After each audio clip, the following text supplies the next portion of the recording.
Hello, hello, Bernardo and Brad. How are Good you to see you, guys? Tony.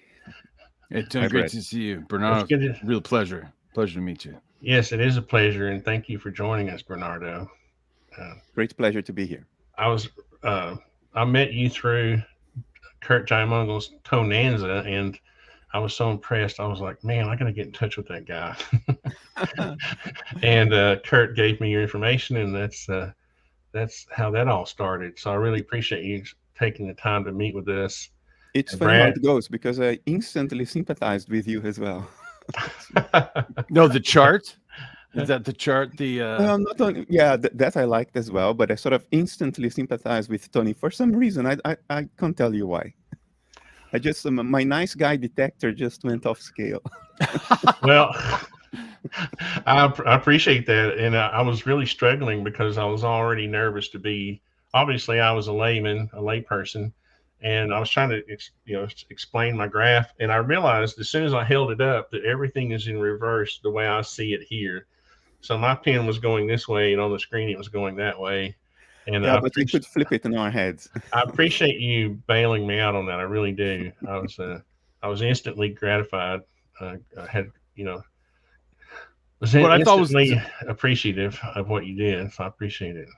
And I if thought, nobody, let me just say, if no one has seen that the Kurt's Tonanza, you really need to spend the time because he has assembled a really great group of people, and it's really awesome. So anyway, go ahead, Brad. I was just gonna say too, and Bernardo, I thought your gentle uh, accommodation of Avi Loeb's discussion of God being a little girl or something. I just thought that was delicious. I thought you were Or like, an alien. yeah, or an alien. Yeah, it's like you were like, well, it's like you're being so nice, and it's like, yeah, I I felt that. I was like, oh man, what a nice guy. Yeah, So yeah, the juxtaposition position of Avi and you was it was a little bit awkward actually in that I thought Avi always seems to be a little dogmatic about things, but it especially showed up in that. I mean, I like both of you, right? But I felt like he was a bit harsh. I Uh, didn't know him at all before that. But as I landed there, because you know how it was, we didn't have a specific time to arrive, so you just land in the middle of an ongoing something. And immediately after I landed, he started asking me about these things, like, "Oh, have you ever thought that God may be an alien that created this universe?" And I was like, "Where is this stuff coming from? Where did I parachute? I'm parachuted in the middle of an ongoing battle here, and people are throwing cakes at each other or something. What is this?" So I was taken sort of by surprise a little bit, and my initial impression was not good. But then I read about him afterwards, and my impression improved a lot. no, I think he stands for some good good things, but I just think he can be a bit brash. I had a little experience with them. I did some volunteer work for the Galileo project early on, some CAD work, and it's just all business, at work anyway. Well, Bernardo, if you don't mind, I have a very diverse audience, and some of them may be watching because they're expecting me to talk about, design build stuff. So if you don't mind giving a little bit of history, I did have this photograph I wanted to share. Maybe you can talk about it right quick. All right. Brad put me onto this photograph. I thought it was pretty cool.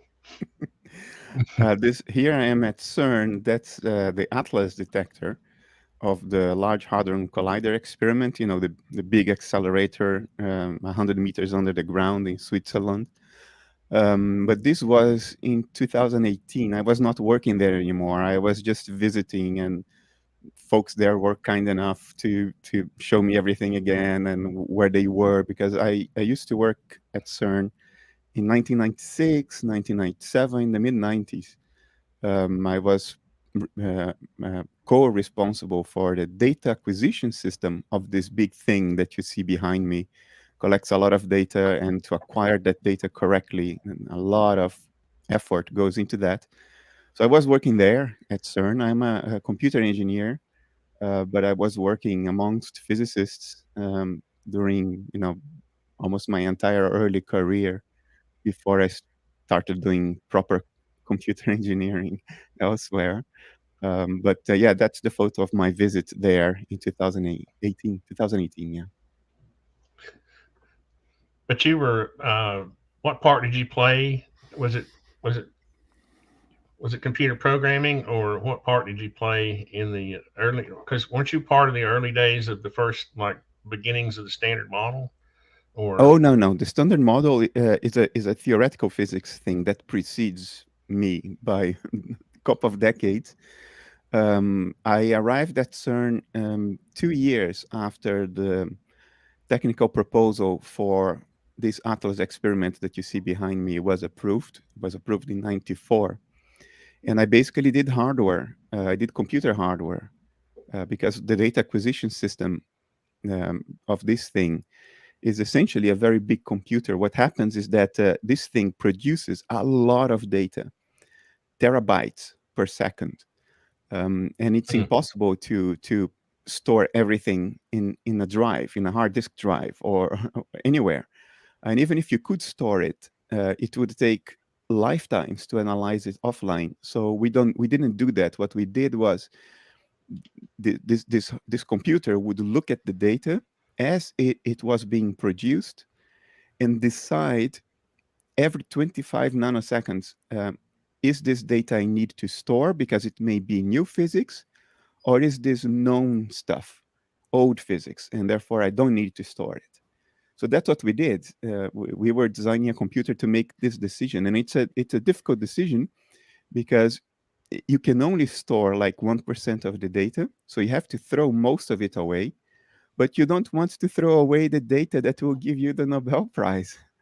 So that was the struggle there. did you all have? Wow. Yeah, it's kind of funny because it made me want to ask you just now. Did you have any help with like artificial intelligence or algorithms to filter data, or is this strictly filtering your just out of your? Yeah, it's funny that you asked it because we did it unofficially. The algorithm, or no, the technique that was used to make the decision is based on the human understanding of the physics of this thing. So we think we understand what might be happening, and based on that understanding, we decide whether the data is relevant or not, whether we should throw it away or not. So that was the mainstream of the work. That's what we did, and I believe that's what is being used. But in parallel to that, we also developed an AI, an artificial intelligence thing, to take the same decision. And it turned out that it was as good as the physics-based algorithm. It could make the decisions just as well, in a different way, but just as well. And it was not used. We published a couple of papers on this. Ultimately, it was not used because back in the 90s, people were very conservative about AI. Still, AI was a kind of a black box. Nobody knew exactly what was going on. Everybody felt iffy and uncertain about it, like walking on eggs. So people didn't use it. Today, it's different. But doing this parallel work undercover at the time is what actually got me started thinking about consciousness. Because, if I could develop a computer that was as good as a highly educated physicist in recognizing relevant data, wow, that's a lot. So what would it take to make this intelligent computer conscious as well? That was the seminal question in my mind, which of course is an absurd question. That's not how things work at all. But that's what got me started thinking about this. That sounds a lot like the discussion you had last month with Susan Schneider and Donald Hoffman, right? Yeah, we had a debate about whether machines can be made conscious or not, and I have a pretty clear opinion about that. I would say so. But Well, no, go ahead, Brad. I was just gonna say, like, you didn't get the opportunity. I think she kind of gave you a touche, like a counter about the Wright brothers in flight and how it could be different, and you didn't have a chance to kind of follow it up. They're like, oh, we're out of time. So, I mean, do you want to kind of articulate that, recapture it, and then say what you would have said to the Sure. I actually wrote it down afterwards because I couldn't. I read it. And I had to get it out of my system. That's what it sounded like. I couldn't stay walking around with that. But okay, my position is that machine consciousness is just ludicrous. It's just silly stuff. You know, I can simulate how kidneys work. I can simulate that on my computer very accurately, but that doesn't mean that my computer will pee on my desk, because a simulation of kidney function isn't kidney function. It doesn't produce urine. It's a simulation thereof. Doesn't matter how accurate. But when we start simulating how the brain works, we think that the computer will be conscious. Well, it's exactly like thinking that the computer will pee on your desk if you simulate kidney function in it. A simulation is not the thing simulated. So that was my position. And Susan said, well, but we still cannot exclude the possibility that computers might become conscious, because, you see, even though the substrate is different, you know, a computer is made of silicon and stuff, and brains are made of meat and blood and fat. So the substrate is different. But if we would ignore the possibility just because of that, then the Wright brothers wouldn't have bothered to try to fly, because an airplane is very different from a bird as well. And nonetheless, both fly. So although a computer is very different from a brain, maybe they both can nonetheless be conscious. That was her argument. And the reply I wanted to give is the following. Susan was appealing to logic. We cannot logically discard the possibility that a computer may become conscious. And I agree with that. There is nothing in logic that precludes that possibility. But is this relevant? Well, not at all, because there are a great many absurd things that we cannot logically discard. For instance, I cannot logically discard the possibility that there is a 19th century teapot in the orbit of Saturn. Logically, I cannot refute that, because for all I know, aliens may have come to Earth in the 19th century, stolen the teapot from the living room of a nice old lady, went back home. During their trip, they got bored of the teapot and dumped it in the proximity of Saturn, and then got captured in Saturn's gravity well. So logically, I cannot discard that. But we don't have any reason to take the hypothesis seriously. No reason at all to take seriously the hypothesis that there is a teapot in the orbit of Saturn. By exactly the same token, we have no reason at all to think that a computer can become conscious. I cannot logically exclude the possibility, but we have no reason to take it seriously. People will be now filtering, they'll be, you know, studying Saturn for new evidence of teapots now. Where's that teapot? I don't know. Where's that? I don't see a teapot. What's the escape velocity of Saturn? No, just kidding.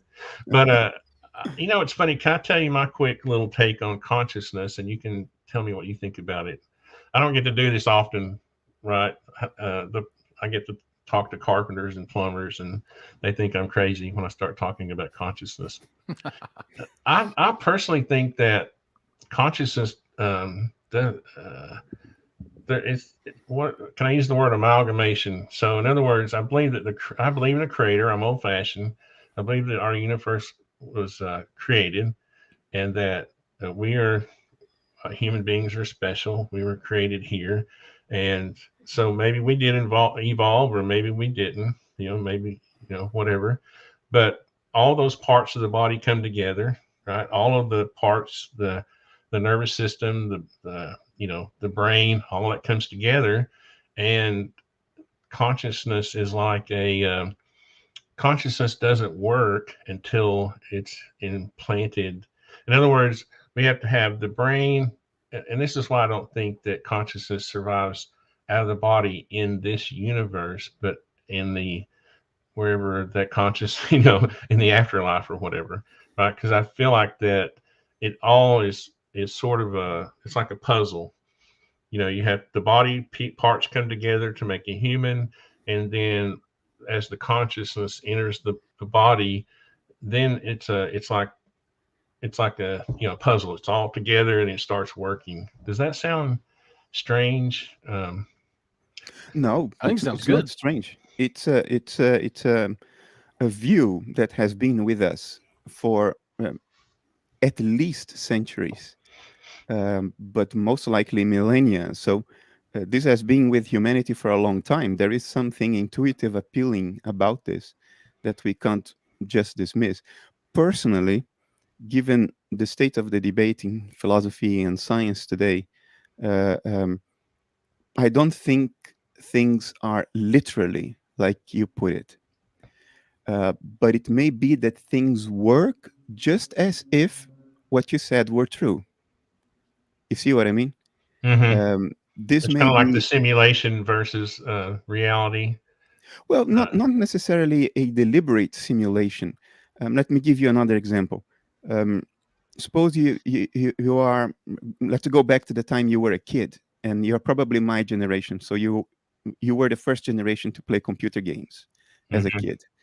Um, we could play as 8-year-old kids. We could play games very well. We could be world champions playing a game. Um, but we didn't know what the game actually was.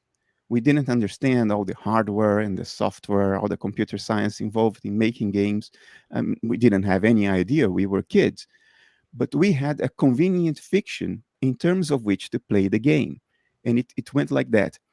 I am that little man in the screen. And if I shoot that other little man, I score points. And if I fall in that hole in the screen, I die. And everything worked as if that were true. And you could play the game extraordinarily well. Now, technology development is exactly the same game. Science is a big collection of convenient fictions. Things work as though those fictions were true until our ability to measure and experiment advances enough that the old convenient fictions don't work anymore and we need new convenient fictions. For instance, we put a man on the moon under the convenient fiction that there is this invisible force called gravity that attracts things to planets and moons. Uh, is that convenient today? Not at all. There is no such force, we think today. Today, we think it's the fabric of space time that bends and twists. It's another convenient fiction. And so we go on merrily replacing our convenient fictions when we need. Um, I think what you described is a convenient fiction. And I don't say this in any way as an attempt to disparage it, because science itself is based on convenient fictions, if you know what I mean. Mhm. It's our only way as limited human beings to try to wrap our heads around things that are very difficult to understand. I think what you told me is a more convenient fiction than some alternatives. For instance, the alternative that your consciousness is somehow generated by the meat inside your head. I think it's a very inconvenient fiction in the sense that that's not how reality works. I don't think you stop being conscious when you die, for instance. And that fiction would tell you that that's what should happen. If your consciousness is generated by your brain, then when you die, you're dead, and that's it. You're not conscious anymore. I don't think that's true. So I would prefer the fiction that you related to me, which is a fiction that has been welcomed by the hearts of people for millennia. So there obviously is something to it. Now, we go back to the literal question. Is this literally what's going on?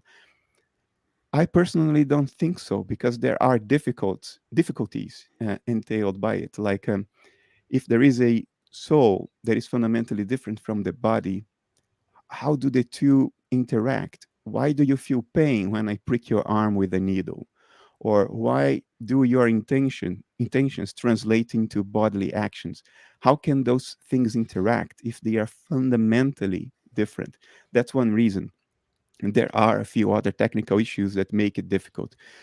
But I do think things work in reality largely as though what you told me were true. In other words, as though we had a soul, a psyche, a consciousness that doesn't die when the body dies. I do think that is true. But I think in reality, the body isn't even a thing. I think in reality, the body is what a particular configuration of mind looks like. And you see how close it gets to what you were saying when it comes to practical applications. The body is what your soul looks like when your soul has a particular configuration of mind, a particular state of consciousness. That particular state of consciousness, that limited state of consciousness in which you only know what's going on inside and you don't know what's happening around the world, you don't know what's happening in the galaxy of Andromeda, that particular configuration is technically called a dissociative configuration. And what it looks like, that dissociation, when we look at it from the outside, is it looks like a human body. And what is death? Well, death is the end of the human body. And if the human body is what that state of consciousness, that state of mind looks like, then death is the end of that state of mind, not the end of mind itself. One thing I didn't mean to insinuate, I didn't think the soul or the consciousness can exist outside of the body. What I believe that also. I believe that our consciousness. I don't think. I think the body gives it a way to interact with this reality. That's what I meant. In other words, this body is not aware, and that consciousness is not aware until they come together in this universe, right? In this physical reality. But outside, when this body dies, then that consciousness is now you've got me wondering. I mean, I was raised in the Baptist church, so I want to say that consciousness goes back to the creator and then it's maybe reassigned to another reality or something. I don't really know. Honestly, I'm going through such a transition in my life that that's why I invite people like you to come and talk, because I want to hear what you think. And I'm trying to be so objective that I can be molded by people I respect, their opinions, that I respect.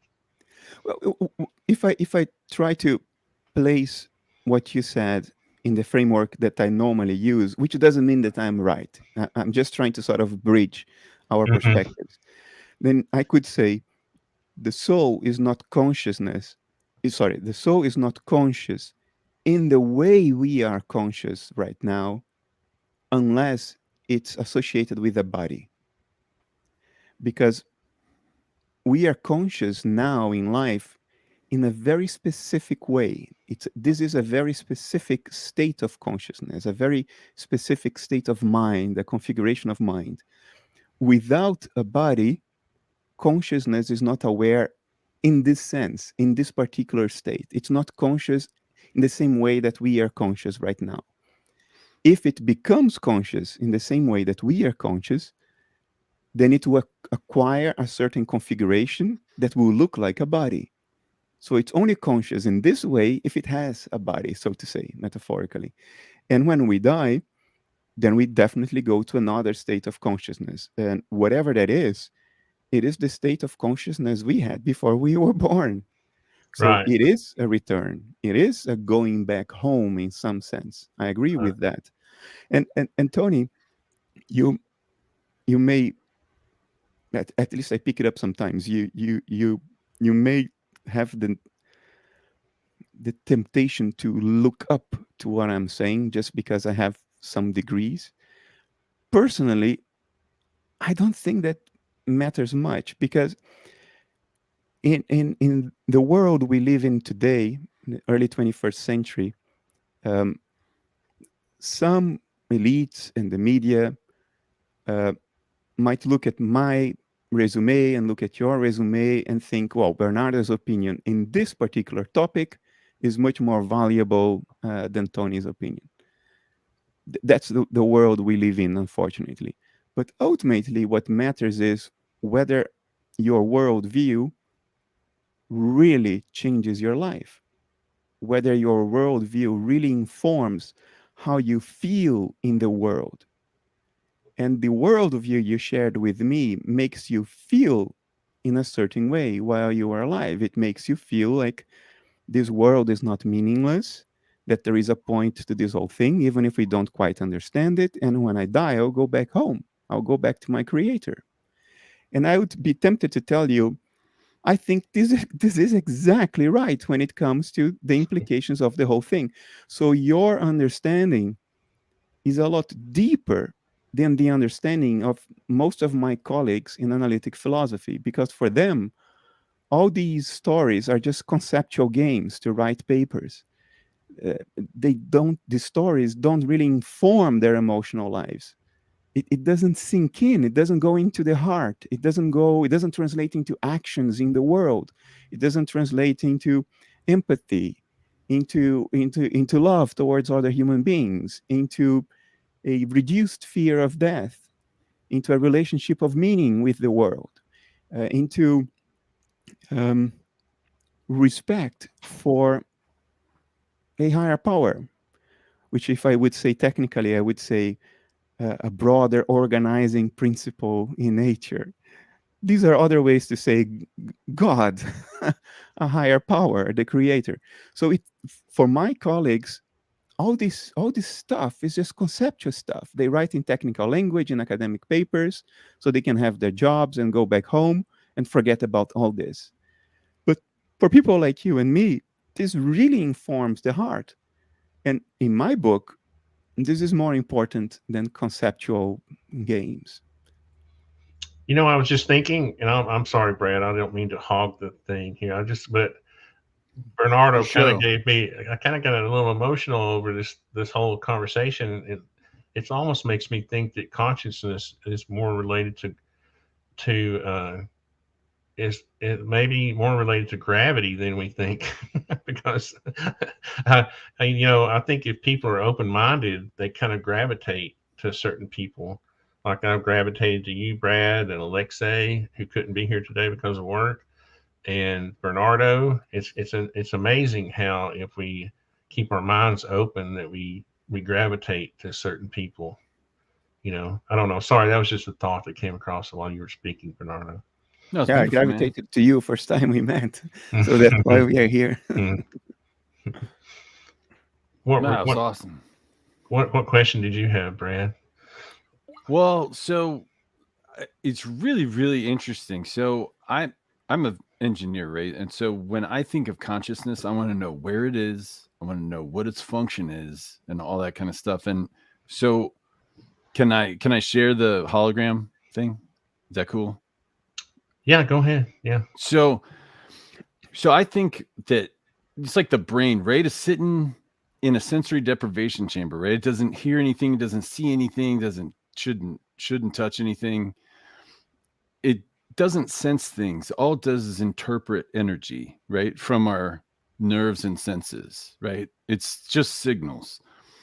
And so I sort of started thinking that, hey, maybe our consciousness is sitting on the 2D holographic surface of a black hole. And what we're doing is just interpreting the changing of the hologram as we sit on the surface of this black hole, which is our universe. And it's the changing of the hologram that our consciousness interprets. Because for a lot of different reasons. And then when we die, our consciousness, with the information we've collected, leaves the surface of the black hole as Hawking radiation.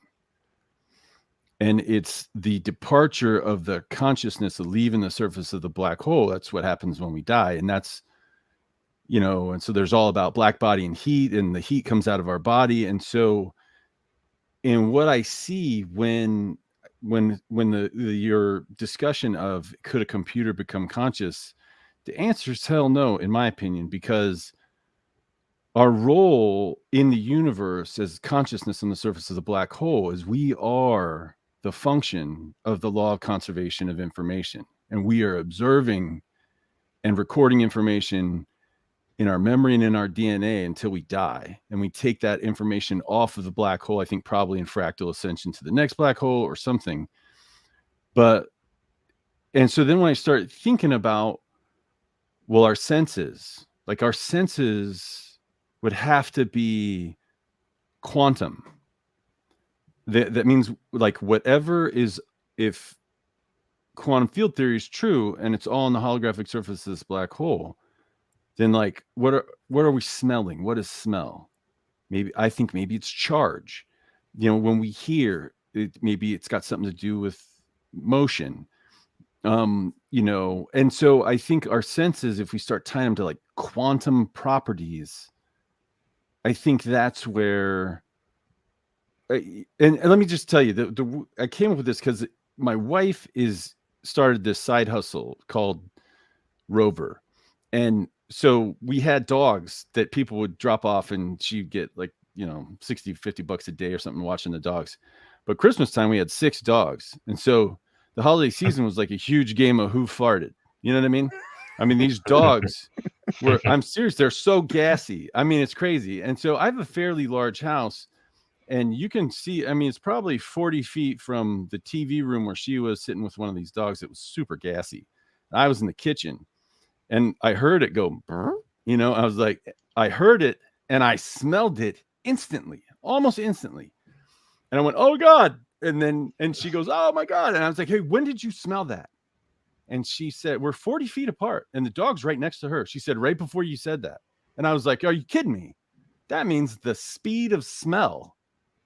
It's not like little, you know, doo-doo gas like blowing. You know what I mean? It's like a quantum property. It must be something like charge or something like that. Like, and then I started thinking, man, like, you know, where am I? Like, I'm sensing this. Like, what's the speed of smell? Like, so that just really got me thinking. Like, when I think of consciousness, I think of you're not conscious unless you're observing. You have to be heat, right? Because if you're not conscious, if you're not carrying information away from the surface of the black hole when you die. And I think consciousness has to be your energy. There's law of conservation of mass energy, which means your energy, like your consciousness can't die, right? It's eternal. Your soul is immortal, like in physics. And conservation of information. Your information can't die either, which means I think the organization of your energy can't become disorganized or can't be, I mean, the information has to stay there in whatever form I think the universe needs it or reads it or what have you. And so that's kind of my take. So I would really appreciate you just slaying it. If you could just tell me what you think, you know, I mean, don't push any pulling punches, like, but I mean, I'm a huge fan of consciousness. What you said about holographic projection, there is this physicist, Leonard Susskind, who formally proposed this many years ago. I don't think it's an idea that has been refuted yet. I think it's seriously considered in physics, the notion that our universe is in fact a holographic projection of a two-dimensional boundary around it, so to say. That this isn't real in the sense that we like to think of it. It is real, of course, but it's real in another way. It's real in another sense that may be very counterintuitive to us. And that's the holographic sense, what you alluded to as the boundaries of the black hole. So this stuff is still being discussed. I will be very, very frank with you. I do not understand the physics well enough to comment. I know in rough lines what it means, what it may imply, but I do not understand it well enough to speak with any authority about it. So I'll not comment much on that part, but I can sympathize a lot with the notion that reality isn't exactly what it seems to be. And I can sympathize about it because we have overwhelming evidence that this is exactly what's going on. Reality is not what it seems to be. And it's very easy to understand it. I mean, the papers that put this forward are almost unreadable. They are full of mathematics, and it takes you 2 days to wrap your head around it. But once you understand it, it's very simple. And the way it goes is the following. You have an airplane. Suppose you are flying an airplane. You are the pilot. And your airplane has all these little sensors sticking out of the airplane to measure the sky outside. Like you have a sensor for airspeed, pressure sensors, air humidity sensors, weather radars, all the stuff that is measuring the world, the sky in which the airplane is flying. And those measurements, the results of those measurements, are then presented to you, the pilot, in the form of dial indications on a dashboard of instruments, a panel of instruments, right? And therefore, you know what's going on in the world. Now, you can fly the airplane without a transparent windshield, without windows, only with the dashboard. Pilots call it flying by instrument. And you can go anywhere you want and land safely with instruments alone. You don't need to see the sky as it is. All you need is the dashboard. Now, and now that's the jump of my metaphor.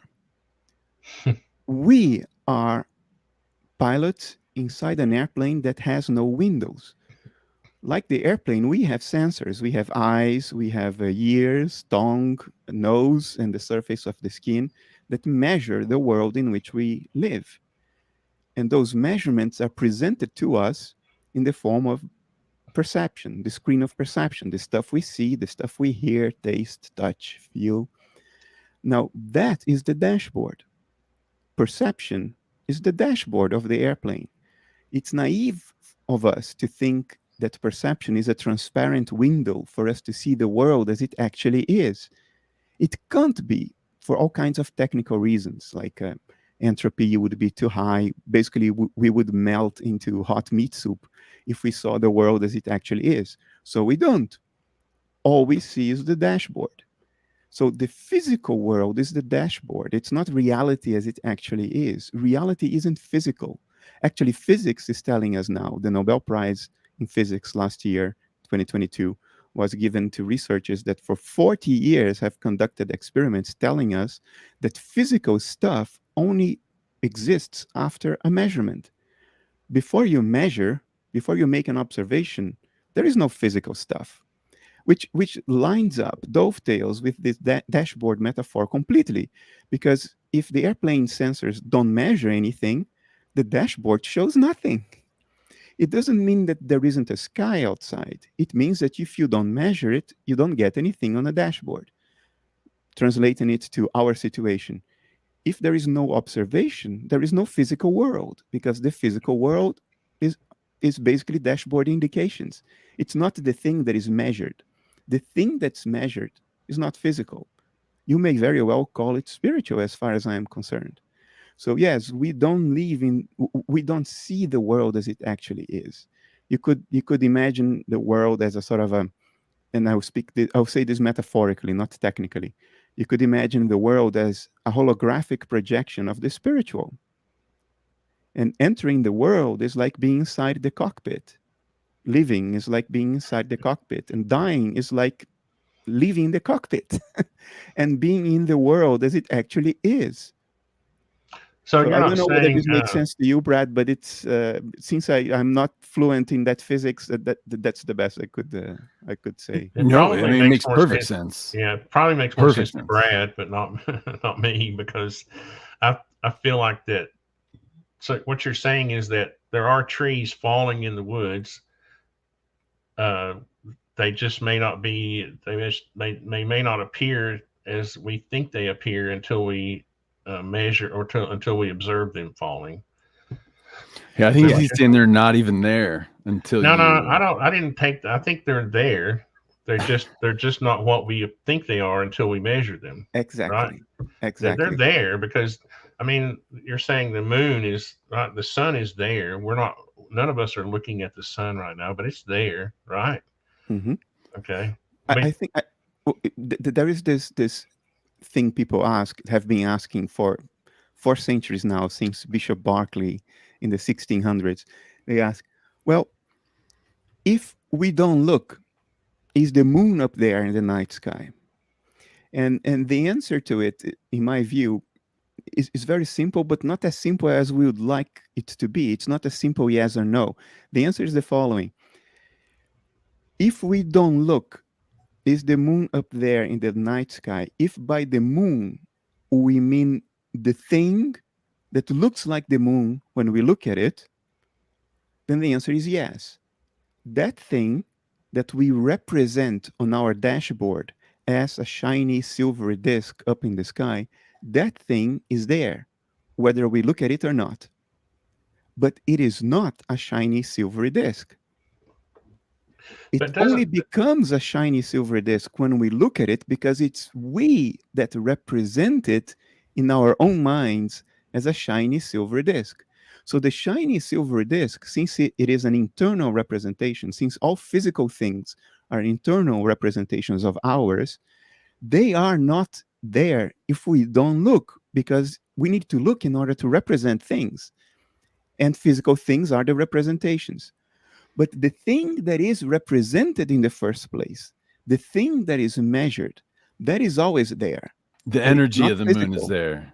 The Well, energy is even there. energy is a physical thing, right? Energy is a concept arising from physics. So Okay. I right? think if we need to use words in a metaphorical sense, I would I would encourage you to, instead of speaking of energy, to not acquiesce to where our culture is today, in which only sophisticated technical words are valid, but just go with our historical intuition. What is there before we look is spiritual. Mhm. I think that's just about the best way we can do. I mean, it's always a metaphor because who are we to really understand what's going on? But as far as metaphor goes, I think it's preferable to say what is really out there at all times, independent of us, is spiritual stuff. And when we look at it, then it becomes physical stuff in our minds, because physical stuff is our dashboard representation of our measurements of the world, and the world is spiritual. But doesn't this just come down to like time and the speed of light? Because right, because when we measure something, we're measuring the light from that object. We're not measuring the actual object, right? We're seeing the light from the moon. Yeah. So I can see where people would get that confused with this same concept, where I could say, well, you're just talking about when I look at the moon, I'm looking at the light that got to my eyes before. I'm not actually looking at the moon. I'm looking at the reflection of the moon, right? Is that how, I, what's the I mean it. difference? I mean it deeper than this. I'll tell you what the difference is. Um, Even though you may, we may all acknowledge that what you see is not the moon, but the light coming from the moon, we would still say, well, the moon is still a sphere or a spheroid. It's almost a sphere. It's not quite a sphere. Well, for all practical purposes, it's a sphere. Okay. So It's a even ball. a ball, wait, a ball is better. So the moon we see is just the photons coming from the real moon. But what we see is a ball. And the real moon is also a ball, we would think. And what I'm saying is that the real moon is not even a ball. The real moon is something that isn't physical to begin with. So it's not a ball, it's not a rectangle. All these descriptions are descriptions of the physical. In the mind. And Yeah. my contention is that the physical world is created in our minds, not in our heads, because our heads are part of the Right. physical world. Yep. So even our heads are not real things, they are also images, representations. We create these images in our minds, these representations in our minds. The physical world is created in our minds. Now, there is a real world that does not depend on us. There is a world that is real and that we inhabit. And that world doesn't care what we think of it. That world does its thing, whether we like it or not, whether we wish it to be different or not. That's why bad things happen. Um, but that world is not physical. That world is the sky outside the airplane, not the dashboard representations inside the airplane. And it stands to look completely different than the dashboard. Just let's go back to the metaphor. What does a dashboard look like? Well, all of little round dials and screens and indications. Those dials give you accurate information about the real world. If you ignore your dashboard, you'll crash the airplane and you will die. By the same token, if there is a train coming and you step in front of it, you're going to die. Things will work as if the train were really real and it came and squashed you. So we have to take the dashboard seriously. It tells us accurate information about the world. If you see a train coming, don't step in front of it. Something very bad is going to happen with you if you say, oh, the train is non real. There is something that is represented on the dashboard as a train. And that something is going to kill you if you don't pay attention to the dashboard, just like the airplane will crash if the pilot doesn't pay attention to the dashboard. But now I ask you, do the clouds and the storms and the airflows outside look like little dials on a dashboard? Of course not. They don't. The dashboard conveys accurate and important information about the sky without looking at all like the sky. And that's my point. There is something out there that when we represent on our internal dashboard, it looks like the moon. That something is real. We can send a man to it. But the real thing that is represented as the moon doesn't look at all like the moon. It's not a ball. It's not physical. It's not spread in space and time. It's something as different from the moon as a storm is different from the dials in an airplane's dashboard. You take the dial seriously because if you fly right into the storm, something very bad is going to happen to you. But you don't take the dials literally. You don't tell yourself that your dashboard in the airplane is the sky outside. Nobody does that. But we do it all the time when it comes to this reality. We think the world is physical. And that's like the pilot saying, my dashboard is the sky outside. No, it's not. The fact that it conveys important information about reality doesn't mean that it looks like reality. It doesn't mean that reality is physical. So my point, back to what you said earlier, Tony, that when we die, we go back home. I think that's bang on right. Because I think this world is spiritual. Physicality is just our internal dashboard representation of it. And to die is to leave the dashboard and go back and fly out in the sky. I'm telling you, Tony, I think you're right, man. When we die, we go. I guess the reason I always fight this kind of, I don't fight it, I resist it, is I'm afraid that some people, I always want to give hope to the people who feel hopeless, right? So I don't want them. I really feel like that if I wander around saying, this is not real, it's, first of all, I think I have to be able to explain it as well as you do, Bernardo, and I can't. So the way I would explain it would give the wrong impression, and it might give people might become hopeless. And you know what I mean? I don't want to. It's difficult. You know what I mean? You understand what I mean? I want people to think that their lives are real and they're meaningful, and I think it's true. Yeah. Don't you think it's true? Dude. Yeah. But I think and that's why I invite you, so I can try to understand, because I think what you're saying is correct. I just don't think I can maybe explain it to people, and maybe I don't try to at some point. You know what I mean? But Tony, I really love hearing you talking about it. But Tony, do you think that life is meaningful? Yes, and I want other people to think it's meaningful. But I think we would have less suicides if more people thought it was meaningful. But I think some people get this thought of, oh, it's not real. Nothing I do is of value. What am I doing? What am I doing in this? What am I doing in this world? Okay. And they decide to move on and try to see what's next. I think that's probably what causes a lot of suicides. Oh, I see what you mean. I understand the danger. And I think you're correct. It's easy to misinterpret what I said. So let me share a couple of observations on that. We are all going to die anyway. So we are all going back home anyway. There is nothing you can do about it. You are going back home, and you are going to remember how you ended up here in the first place.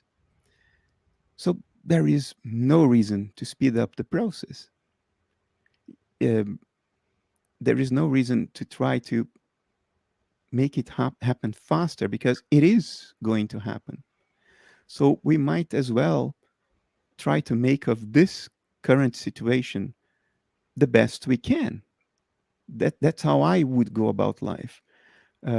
We are all going back to the arms of, I don't want to say the Father because I think that's a bit sexist, but we are all going back to the arms of the Creator anyway. And maybe we find ourselves in this peculiarly difficult situation, so prone to suffering, for a very good reason that we no longer remember. So I think the best way to go about life is to make the best of it while you are alive and not try to speed up the process, because it's coming to an end anyway. I also think that this particular situation we find ourselves in is extraordinarily meaningful. It's saturated with meaning because we gain a perspective into the world, into reality through this dashboard, a perspective that's not otherwise available to the Creator. We are spies for God. That's one way to put it. We are able to contemplate the dynamics of, of God's mind from a perspective that's not available to God. We are able to contemplate it from the outside. And there is tremendous value to it. Sometimes we only understand ourselves when we manage in some slight way to sort of step out of ourselves and look at ourselves from the outside, so to say. It's not quite real, but it already gives us a lot of insight about ourselves. Maybe this is what's happening. Maybe this is what we are supposed to do with respect to the mind of the Creator, to step out of it and look at it from the outside in some way. I don't mean literally the outside, but because we are still part of the mind of God, regardless of what we do. But it's a kind of taking distance. And I think that's important, that this happens. The whole of nature seems to be pushing for life. Life pops up everywhere, even in the most hostile environments.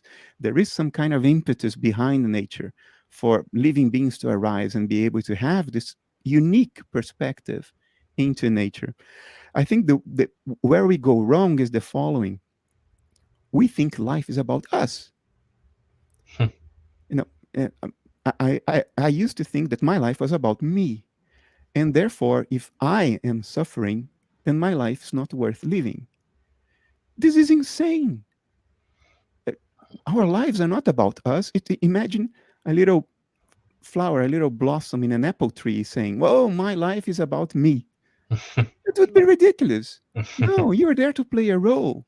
You have to be pollinated, then you have to die, and a real apple will come because of you. There will be a real apple that some other entity that you can't even imagine, you can't fathom, will eat and then poop seeds away somewhere else and give rise to another apple tree. Now, our little flower knows none of that.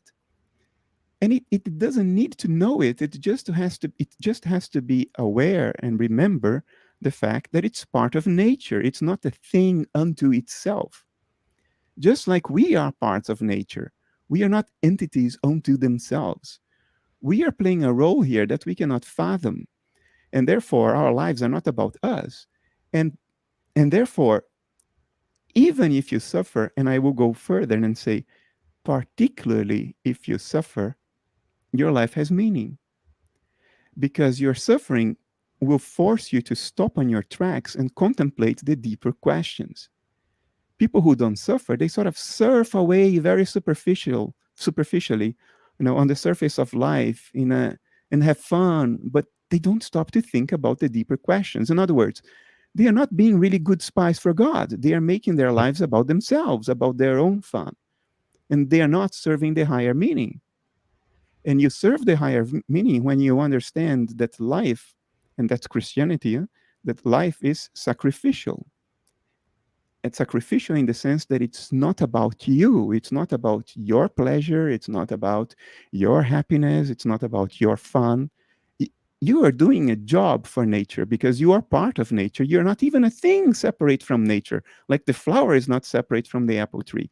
We just think we are, and that's where it all goes wrong. We think our lives are about us and that we have the responsibility to make ourselves happy. And this is unnatural. And therefore, it doesn't work. And therefore, people get depressed. But if you understand that it's not about you, has never been, isn't, and will never be, and that your suffering has a role to play as well, and that your life is sacrificial, suddenly you find your life not only imbued, but saturated with meaning and purpose. and you can bear anything almost if you really understand this. And we had this as a Christian society, but we lost it. We lost it now for over 100 years, and it's a tragedy. It's a catastrophe. You made me realize that it was sort of a double-edged sword, right? Because the apple tree blossom has a specific role to play, and maybe doesn't have the same free will that we have as humans.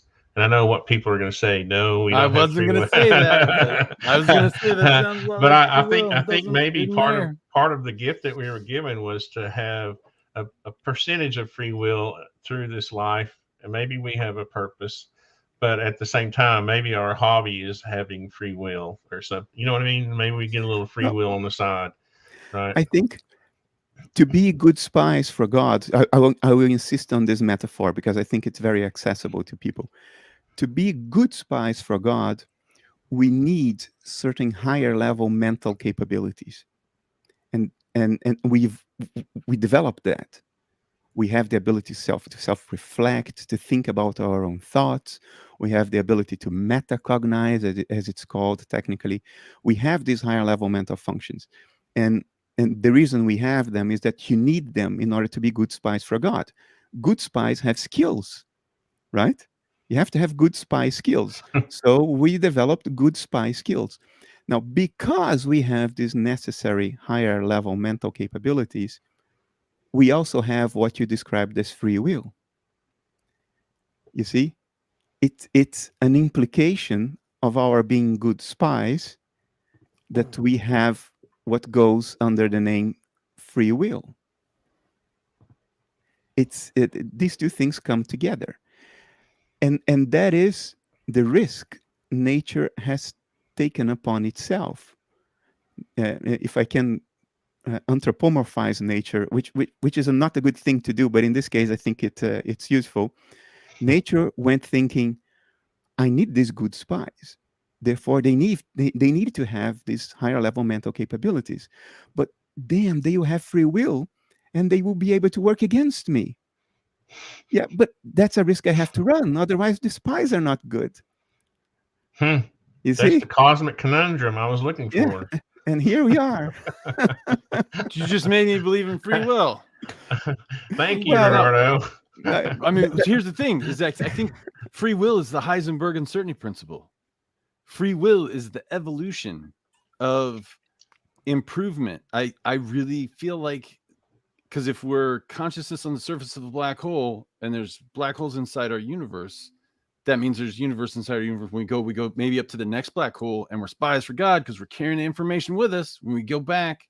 Exactly. And then, but the evolution, like I used to think there's no free will. Like you throw a rock in a pond, there's a big bang. You know, even if the rock thinks it's flying of its own free will, it's not, right? It's stationary action principle. Water always flows downhill.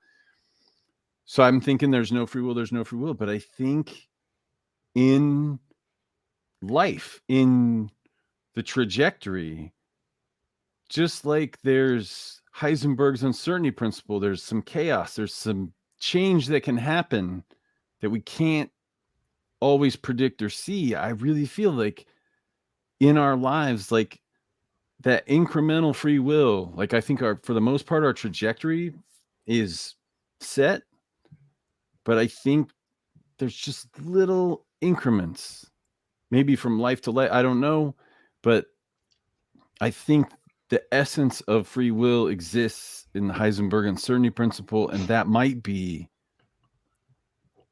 evolution. Well, the rock didn't get the special powers that we got, right? Right, we're just really complex rocks. And really, I've heard you use this analogy before, and I was thinking about it just the other day about trajectories. And honestly, that's where the physical realm kind of rules, right? Because the rock is just obeying the physics, where you set it in motion, and it's the effects of other matter on it attracting or whatever, right? It's just following the rules or the laws of physics, right? It's not really practicing any kind of consciousness or spiritualness or so free will. It's just acting under an influence that was placed on it, or you know what I mean? Does that make sense? Yeah, that's Uh, Yeah, why I said yeah, perfectly. I try to be careful, and I said what we refer to as free will or what passes for free will, and I try to remain agnostic whether libertarian free will really exists or not. It's a very complex discussion. I personally think that what most people understand by free will is a red herring. I'm not saying it's true or not true, but it's not, people don't mean by it what they think they mean. But this would be alone an entire hour to discuss this, and it's a nuanced discussion. It's not easy. But that's why I said what passes for free will, whatever, whether it's really free will or not, I'll stay agnostic of that. But what passes for free will is a consequence of our having these higher level mental functions, these higher level mental abilities that are required if we are to be good spies. You see, that was the point. So nature gambled on this. Nature gambled on giving these little apple tree flowers that we are the seeming ability to go against nature because we have left the flow of instinct.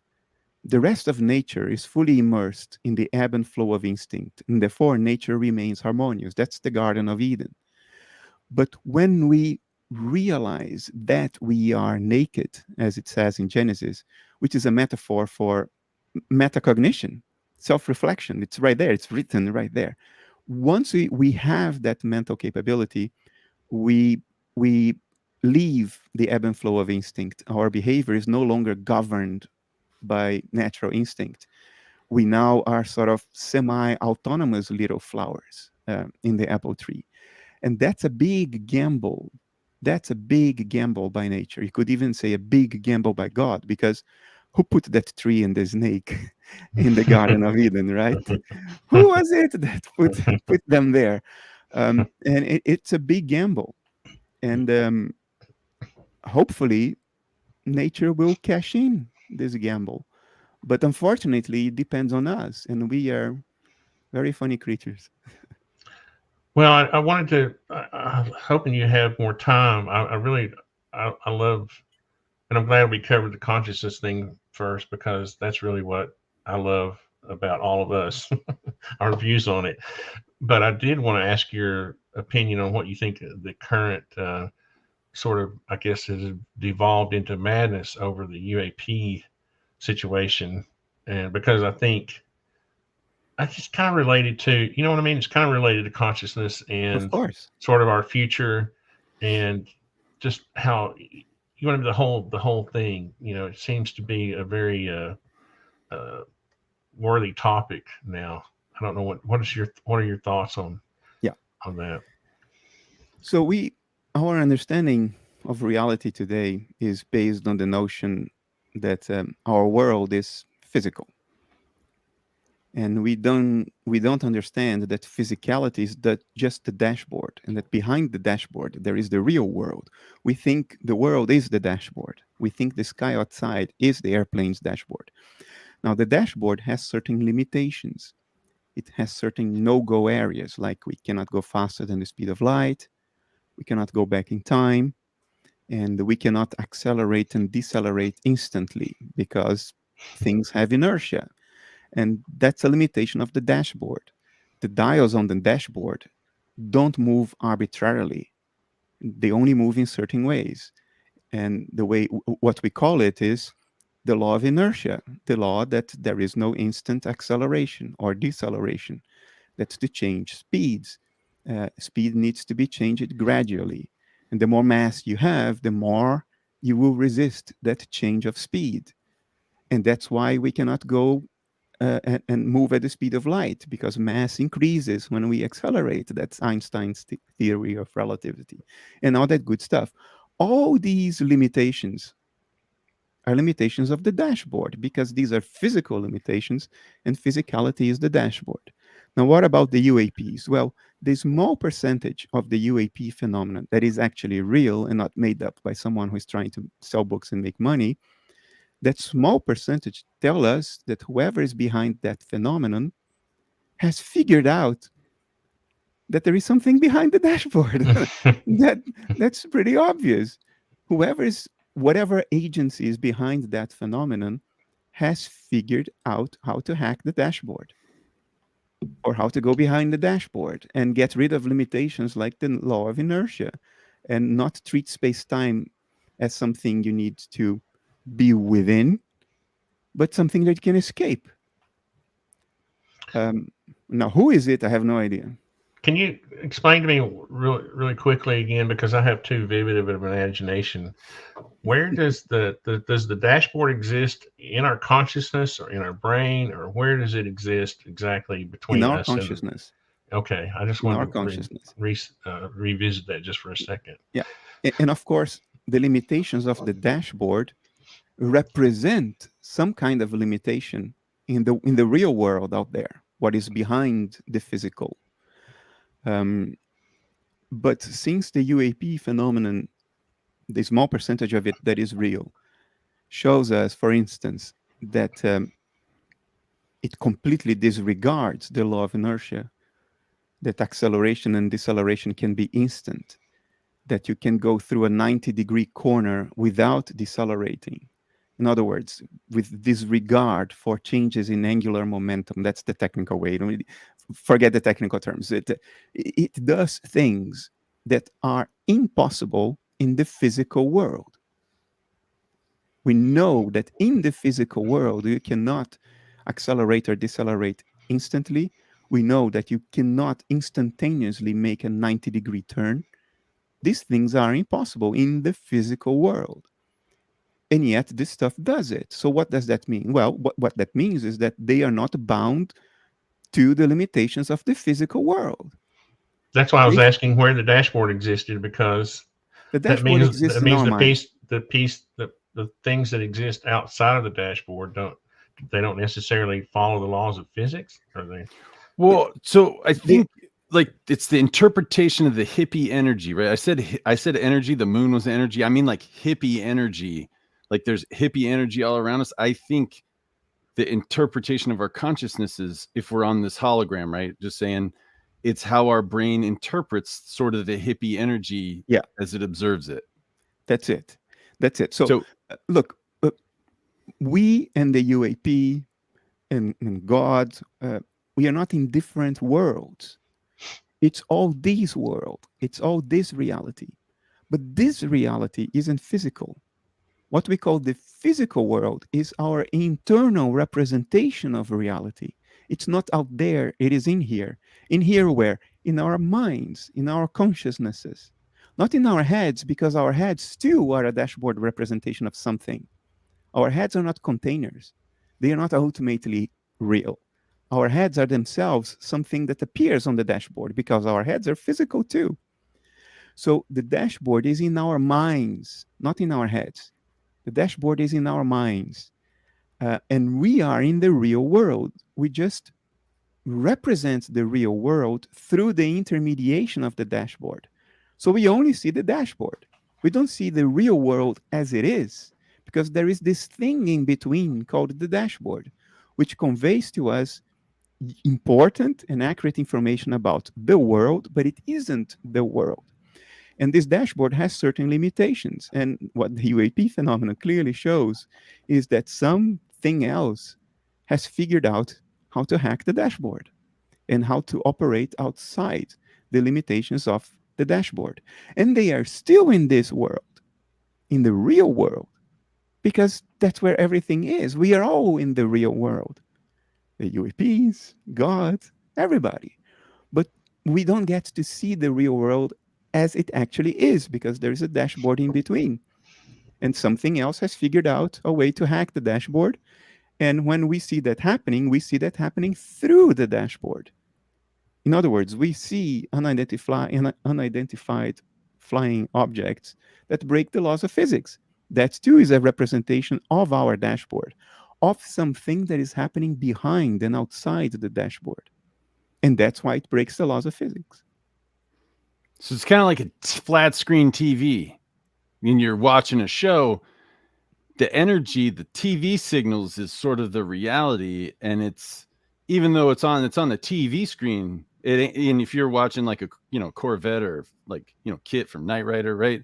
And it really ain't Kit. It's just electricity coming through the signals. Pixels. Yeah. And so the consciousness is our pixel interpretation of the the Knight Rider TV signal. Exactly. Yeah. So the way to visualize this, I mean, it's easy to visualize it for an airplane. An airplane without windows, you only have the dashboard. Now imagine your body as the airplane. And imagine your eyes as sensors, not transparent windows. Your eyes are sensors. And although what I'm about to say is not accurate, it helps you visualize things. Imagine that the real you is a little man inside your head. This is a fallacy. It's called the homunculus fallacy. It has been refuted, centuries ago. But in this specific case, it's useful. Imagine that you are a little man inside your head, and your head has no transparent windows. Your eyes are not transparent. If you look at somebody else's eyes, you can't see that person's brain. The eyes are opaque. So the little man inside your head does not have transparent windows, and the eyes are just sensors. And the information coming from these sensors is fed into a 360-degree screen inside your head that you can watch. But that screen is not a camera. It's a dashboard.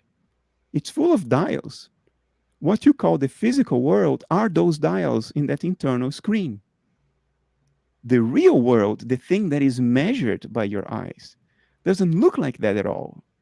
Doesn't look like physicality. Doesn't look like objects in space and time. Because the dashboard doesn't look like the world it represents. For good reasons. We wouldn't survive if the dashboard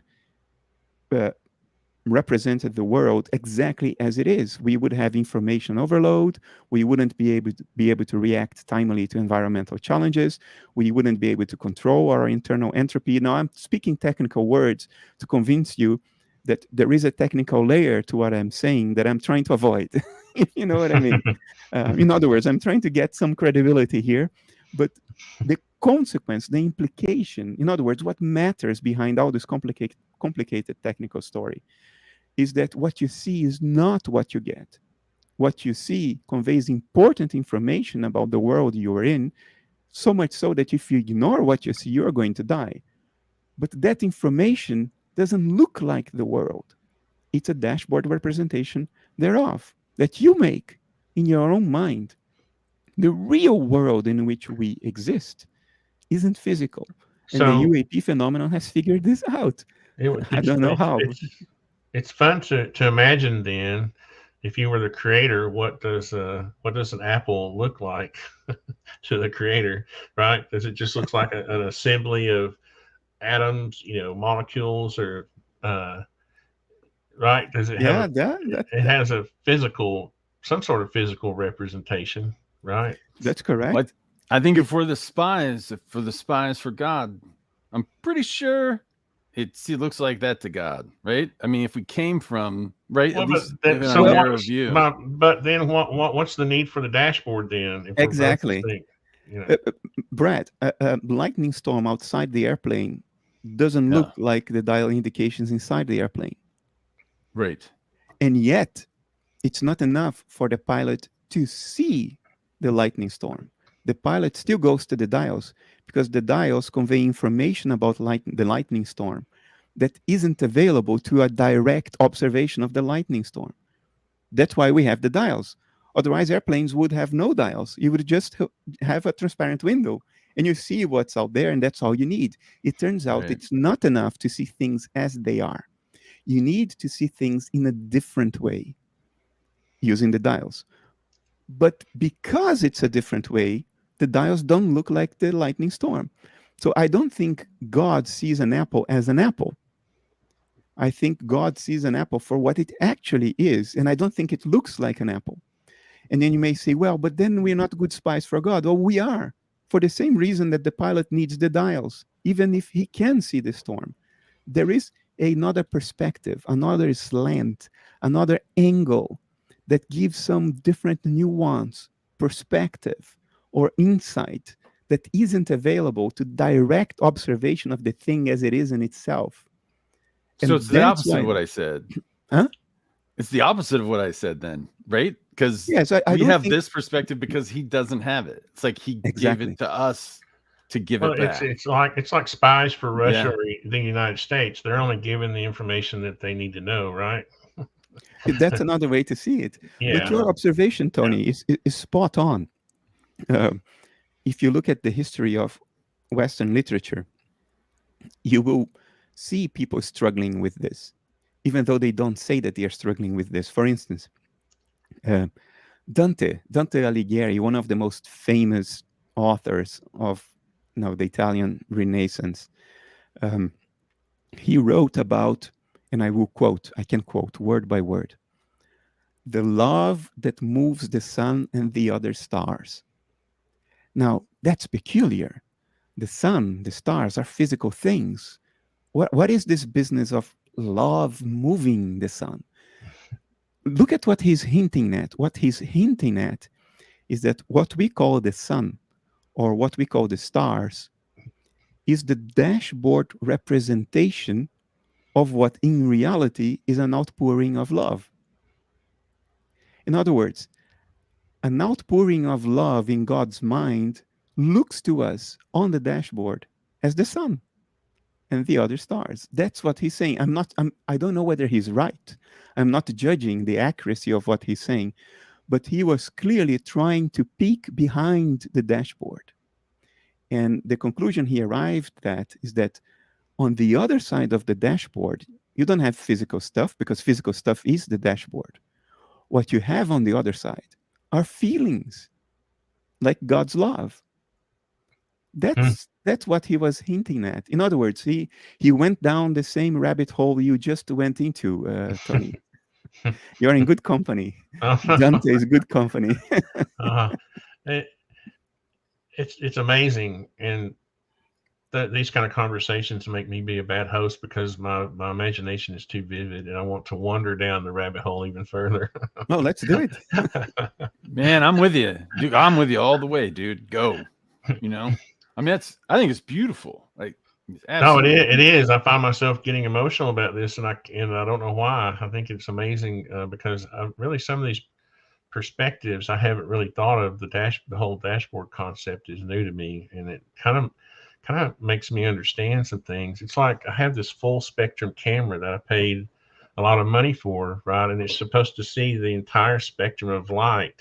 And when I view the world, there's a few more colors that I'm not used to seeing or whatever, but there's no more information really, right? I'm still seeing what I expect to see. You're still seeing the dashboard. Yeah, I'm still seeing the dashboard even through a full spectrum camera. Yeah. And if you buy yourself a telescope or a microscope, you're still seeing through the dashboard because the microscope and the telescope are only useful insofar as you can perceive their output.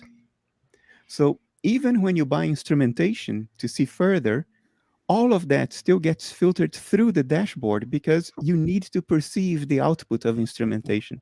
So you can never escape the dashboard.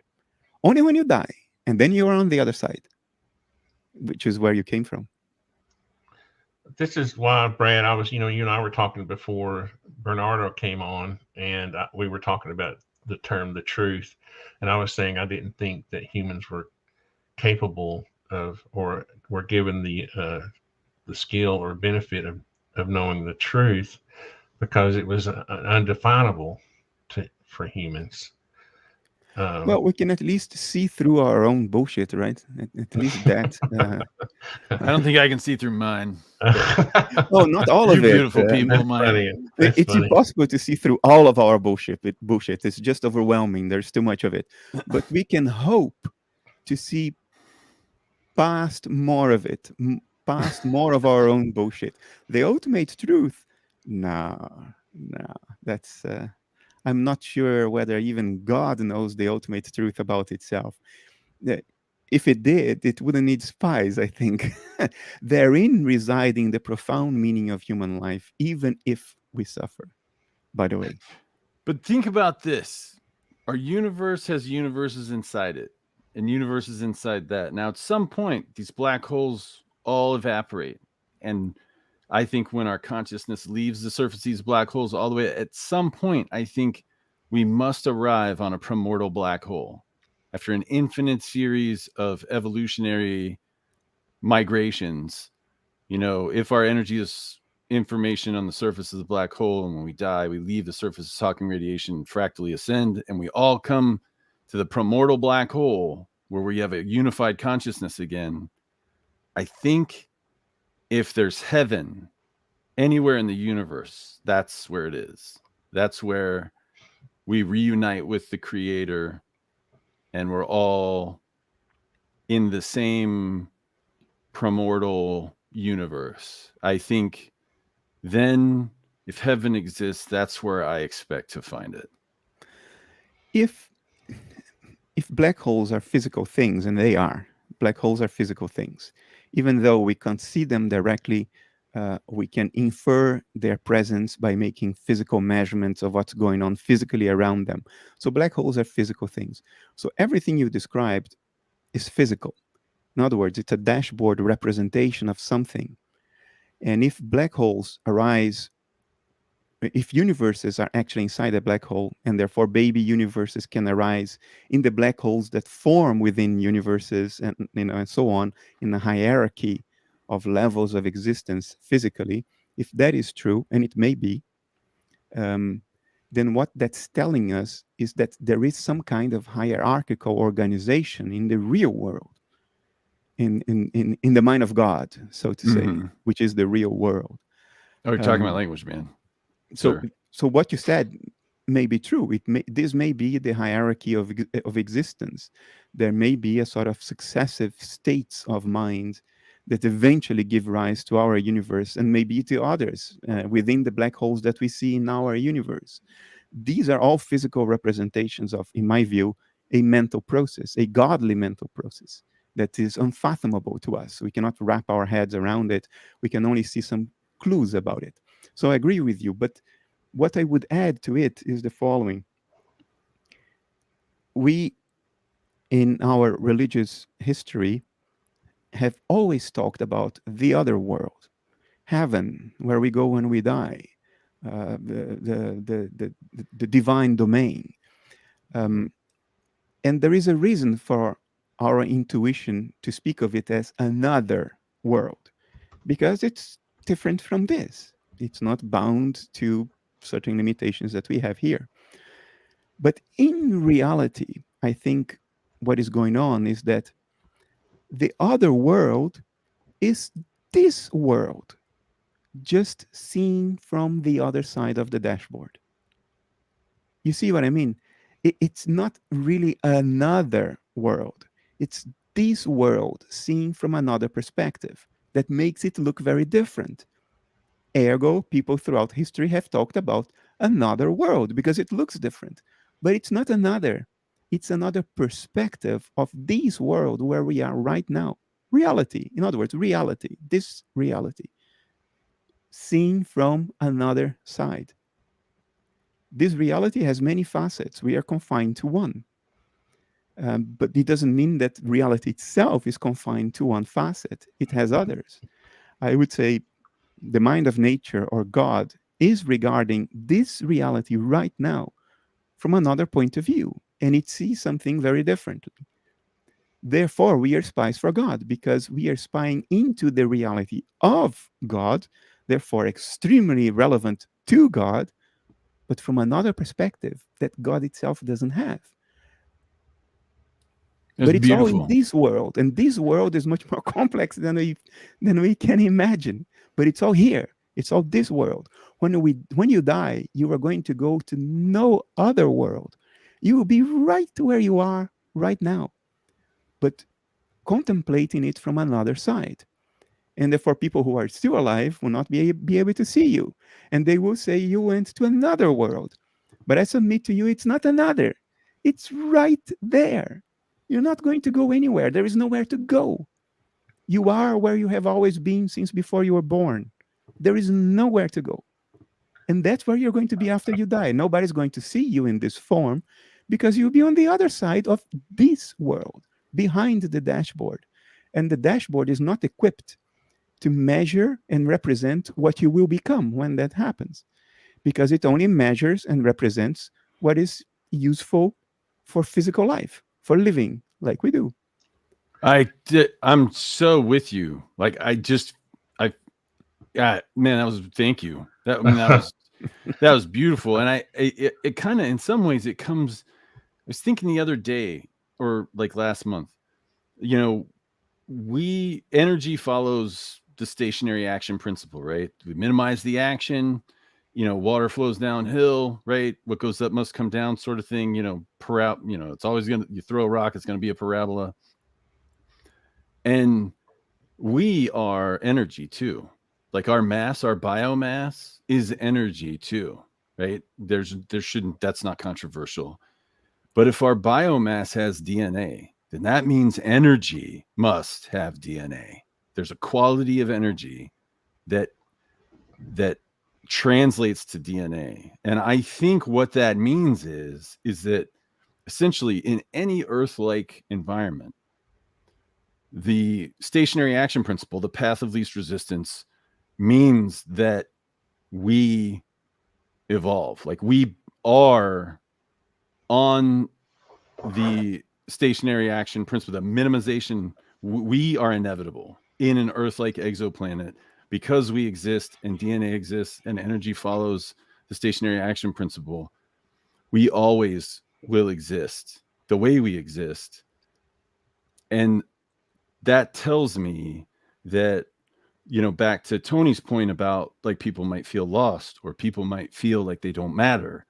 That's absolutely the opposite of the truth, because we are part of the universe and we exist because we are important in the universe and because God put our DNA in us that said the universe shall not exist without us. And so when you say I completely believe what you say when you say we will be in this world, even if it's a multiverse inside a multiverse inside, even if we went to the next one up, it would be exactly the same as this one because of our DNA, because of the stationary action principle, because we are not an accident. We are inevitable. And so when you get that dark night of the soul, at some point in your life, and you're kind of like, do I matter? Like, what am I? Like, does anybody need me? Can I just check out? The answer is the universe needs you because you are part of the universe. Like you're in a traffic jam.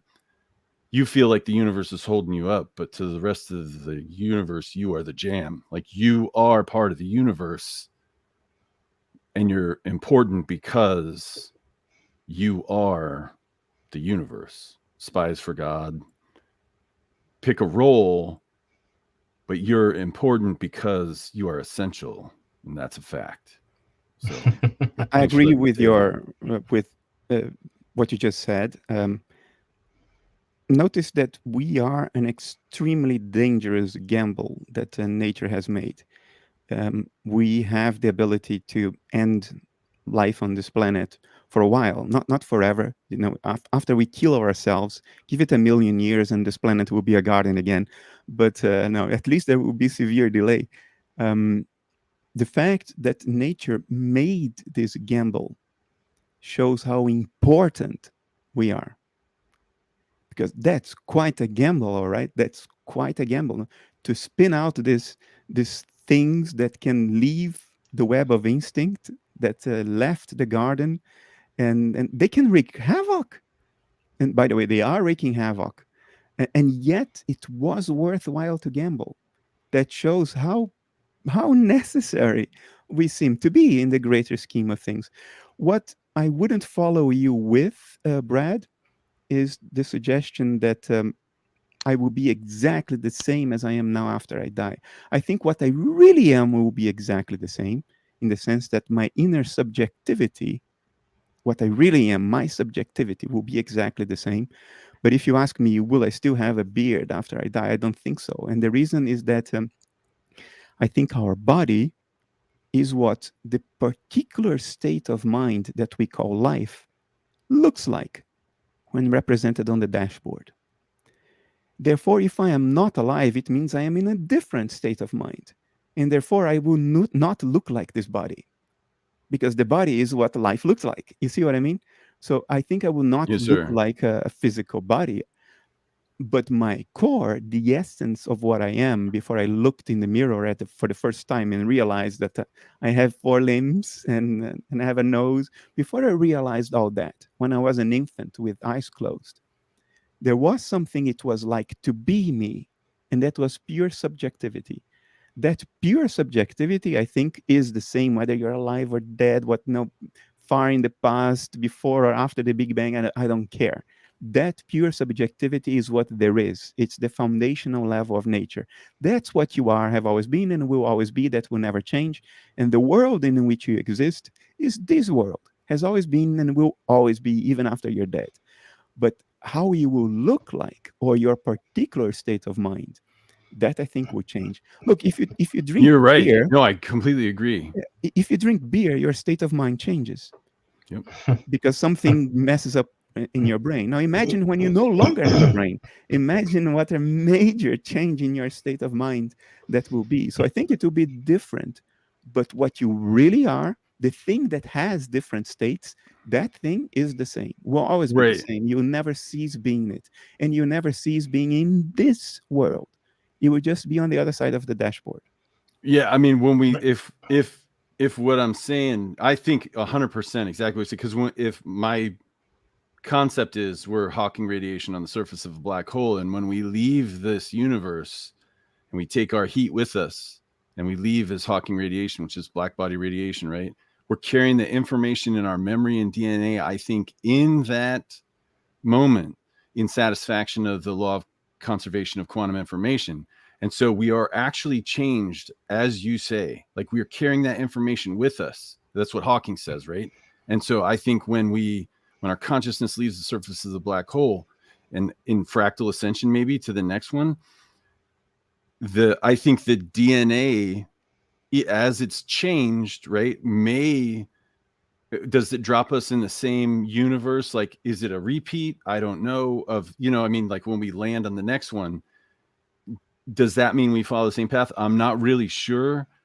I'm totally catching what you're throwing in. Thank you for that, because that, in some ways, that, I don't know. I just feel like what you just gave me is gold. I'm just trying to figure out how to, like, you're put it in. You're very fond of sophisticated physical metaphors. You're always speaking technical physical language. There are, if I may dare to comment on Sure, that, Brad, I don't know whether that's welcome. No, I don't know whether it will is sound like funny, but there are pros and cons to sort of making physical metaphors be the carrier of all your meaning if you try to express yourself only through sophisticated physical metaphors. The pro is that we live in a culture and a society that only takes things seriously if they are dressed in some funky technical language. So the chances that people will find what you have to say interesting are higher because you are speaking the funky technical language. And my colleagues do the same. They all speak funky technical language.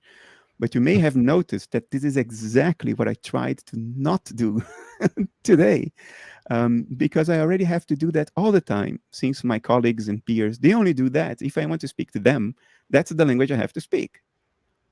But if you ask me, do I like it? No, I like to speak the language of the people, because that's who I am. And Bernardo is a little, in Europe, this has more meaning than in the US, but Bernardo is a little peasant boy who happens to have 2 PhDs. This is contingent. It's something that happened to me in my life. But what I really am, I'm a peasant boy. In the US, you would say I'm a country boy. I'm a boy from the deep South. Let's put it that way. That's how I feel from within, connected to nature, connected to traditions, connected to my ancestors, and with a religious sense. I'm not ashamed of saying that.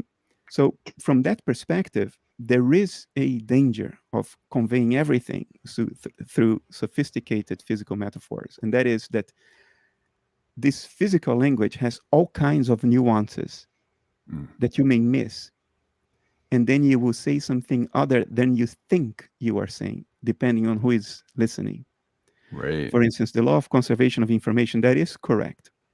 Maybe even black holes don't crush information because of Hawking's radiation, which is what you were alluding to.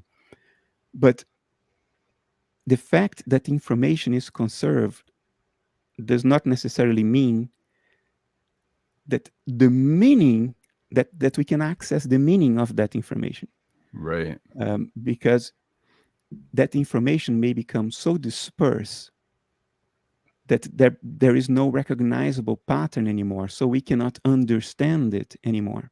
So even if information is conserved, our ability to understand it, or any mind's ability to understand it, may not remain, because that information becomes too dispersed in a high entropy environment. Because in addition to the law of information conservation, there is also the second law of thermodynamics, which is entropy tends to increase. In other words, disorder tends to increase. If you have a cup of coffee and a cup of milk, and you mix them, you can't separate them anymore. In other words, you can increase disorder, but you can't recover the order out of it.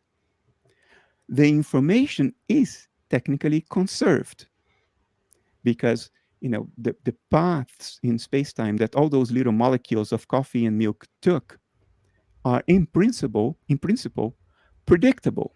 And because the laws of physics are reversible in time, in principle, the information is conserved. But because the second law of thermodynamics, you can't recover the information that is conserved. It is there, but you can't access it anymore because of this law that disorder always increases. And once you disorder things, it's very difficult to recover the order. Now, if you scramble an egg, you can't unscramble it. That order that you originally had, the separation between the yolk and the white, if you scramble that separation, you can't recover it. It's gone. Was information lost? No. But your ability to recover that information may be gone. So that's what I was trying to say. Be careful when you use sophisticated physical metaphors, because it may suggest things that you don't actually mean. So if you are like me, I prefer to speak the language of the people if I can. Now, I got 2 PhDs to speak the language of the elites because I have to. That's my fight. That's my thing in this life. But if you ask me, do I speak this language with my partner at home, my girlfriend at home? We are basically married. In the Netherlands, there are other things you can do legally that effectively means that you're married. So I'm effectively married. With her, I don't speak this language at all. You would be surprised if you watched me at home. You'd think, oh, Bernardo is a boy from the deep south, except that he doesn't eat meat. Hey, Bernardo, awesome. You had me thinking about something. The analogy of the dashboard had me thinking about something Gary Nolan. I guess you're familiar with Gary Nolan, obviously, right? The guy from Stanford, right? Yeah. Do you mind if I play a short clip? It's only like, I don't know, 30, 40 seconds long. I wanted to get your take on it, and got it queued up right here. Let's see, it's right here. Let me move this over.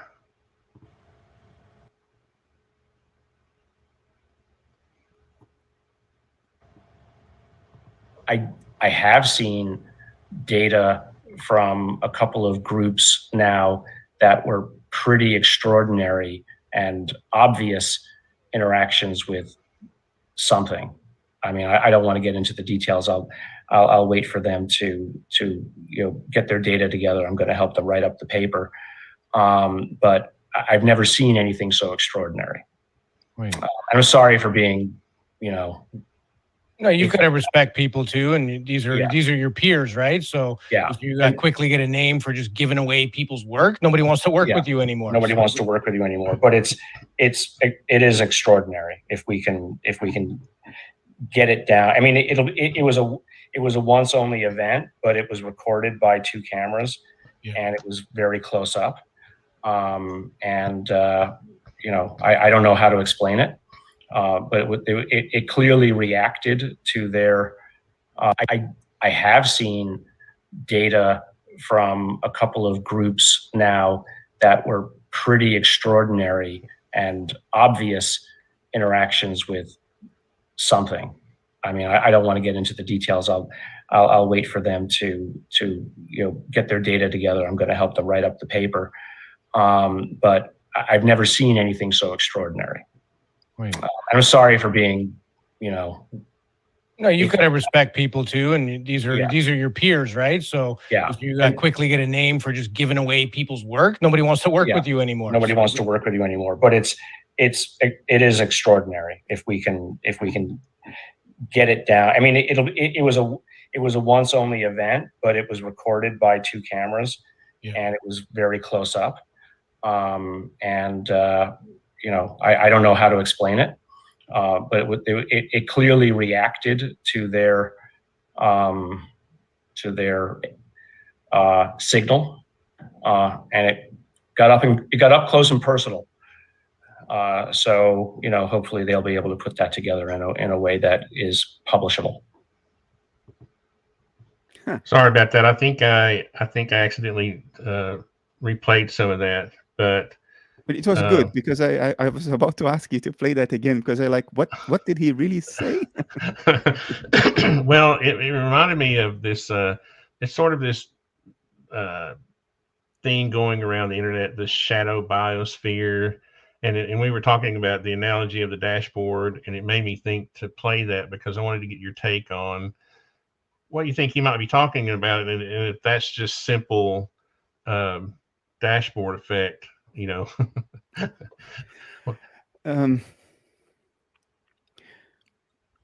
Let's imagine, just for the sake of argument, that there has been such a thing as evolution. I personally think there has been such a thing. I don't think it contradicts religion in any way. On the contrary, I think it only supports the main thesis of religion. So, but even if you don't agree, just come along with me for the sake of argument. Let's assume that evolution has happened and that we are the product of evolution.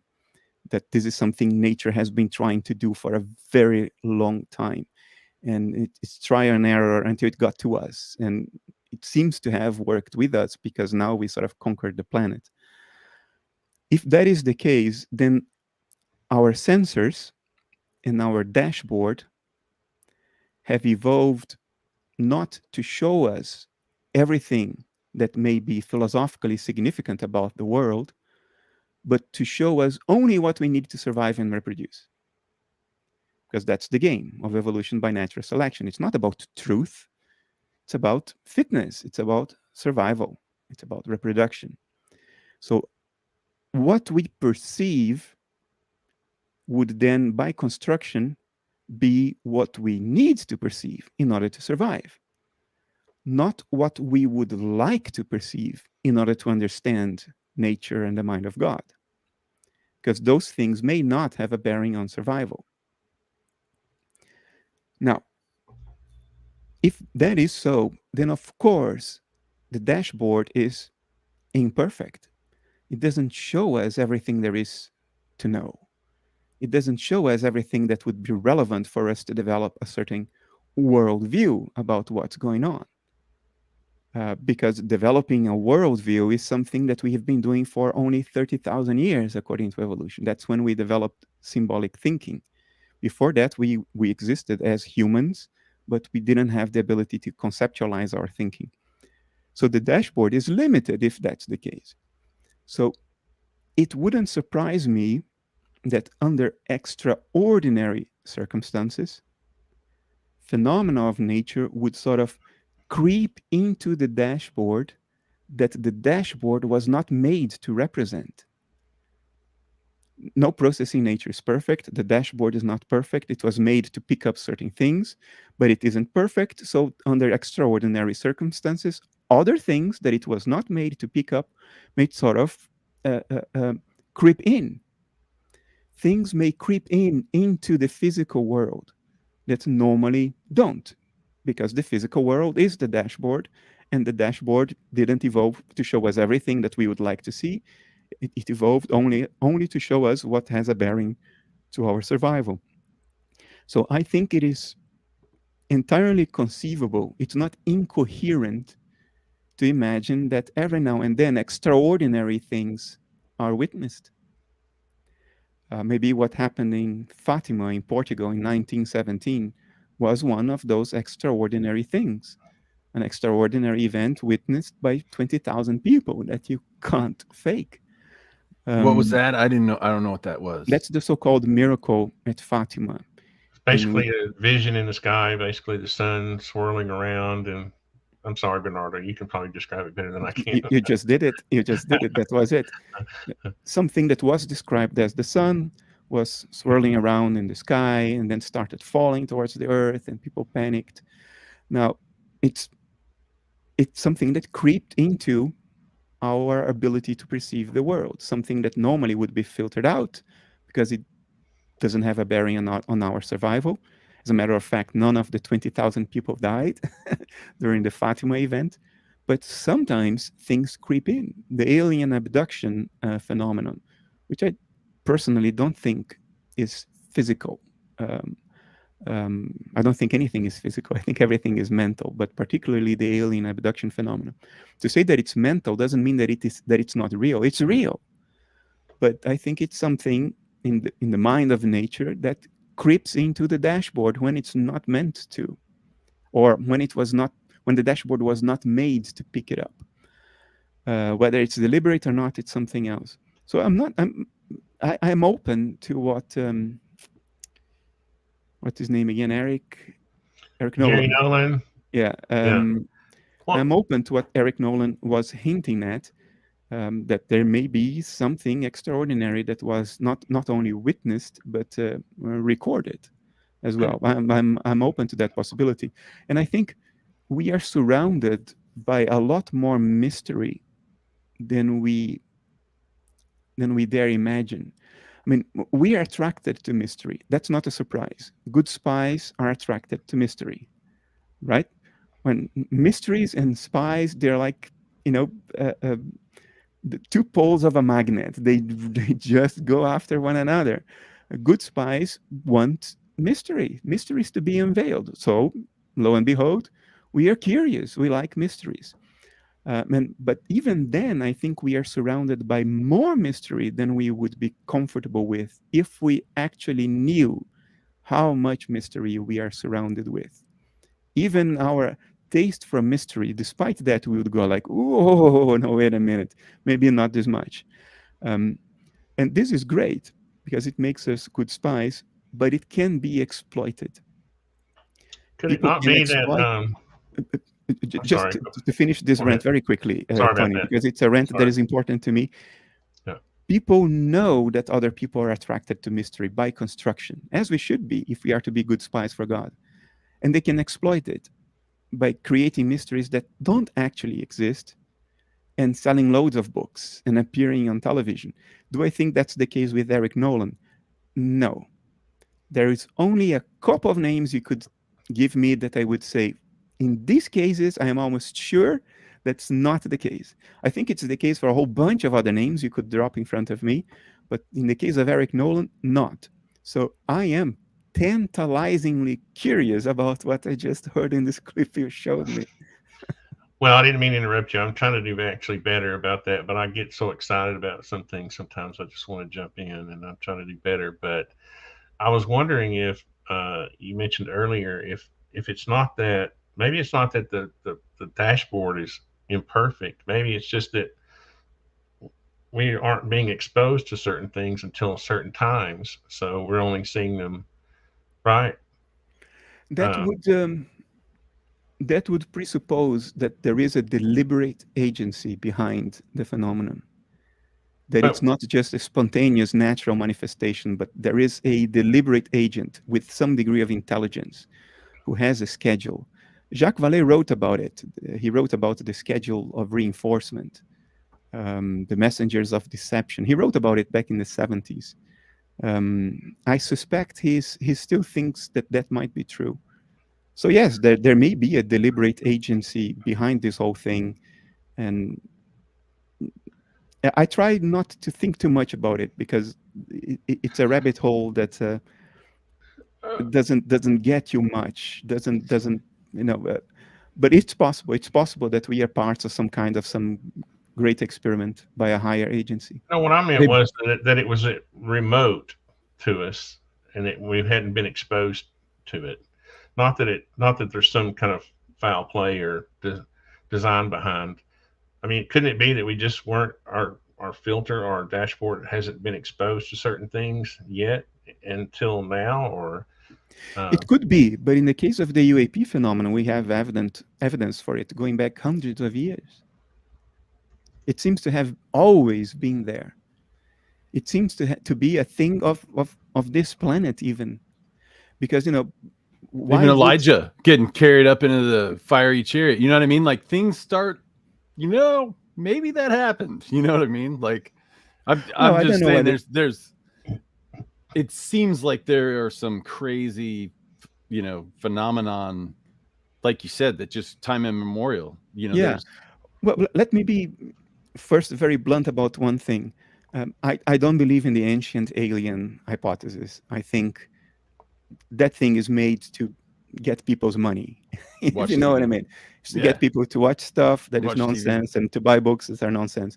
So that's my opinion. Before anybody sues me, it's my opinion that the ancient alien story is bullshit.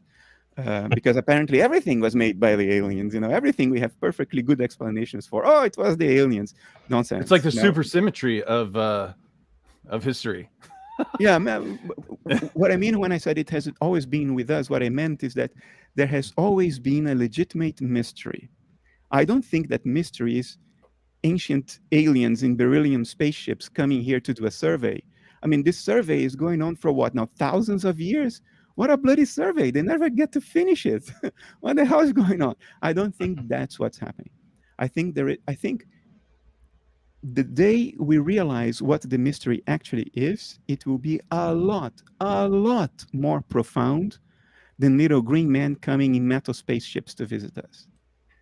I think little green men in metal spaceships will be such a banal hypothesis for what's going on.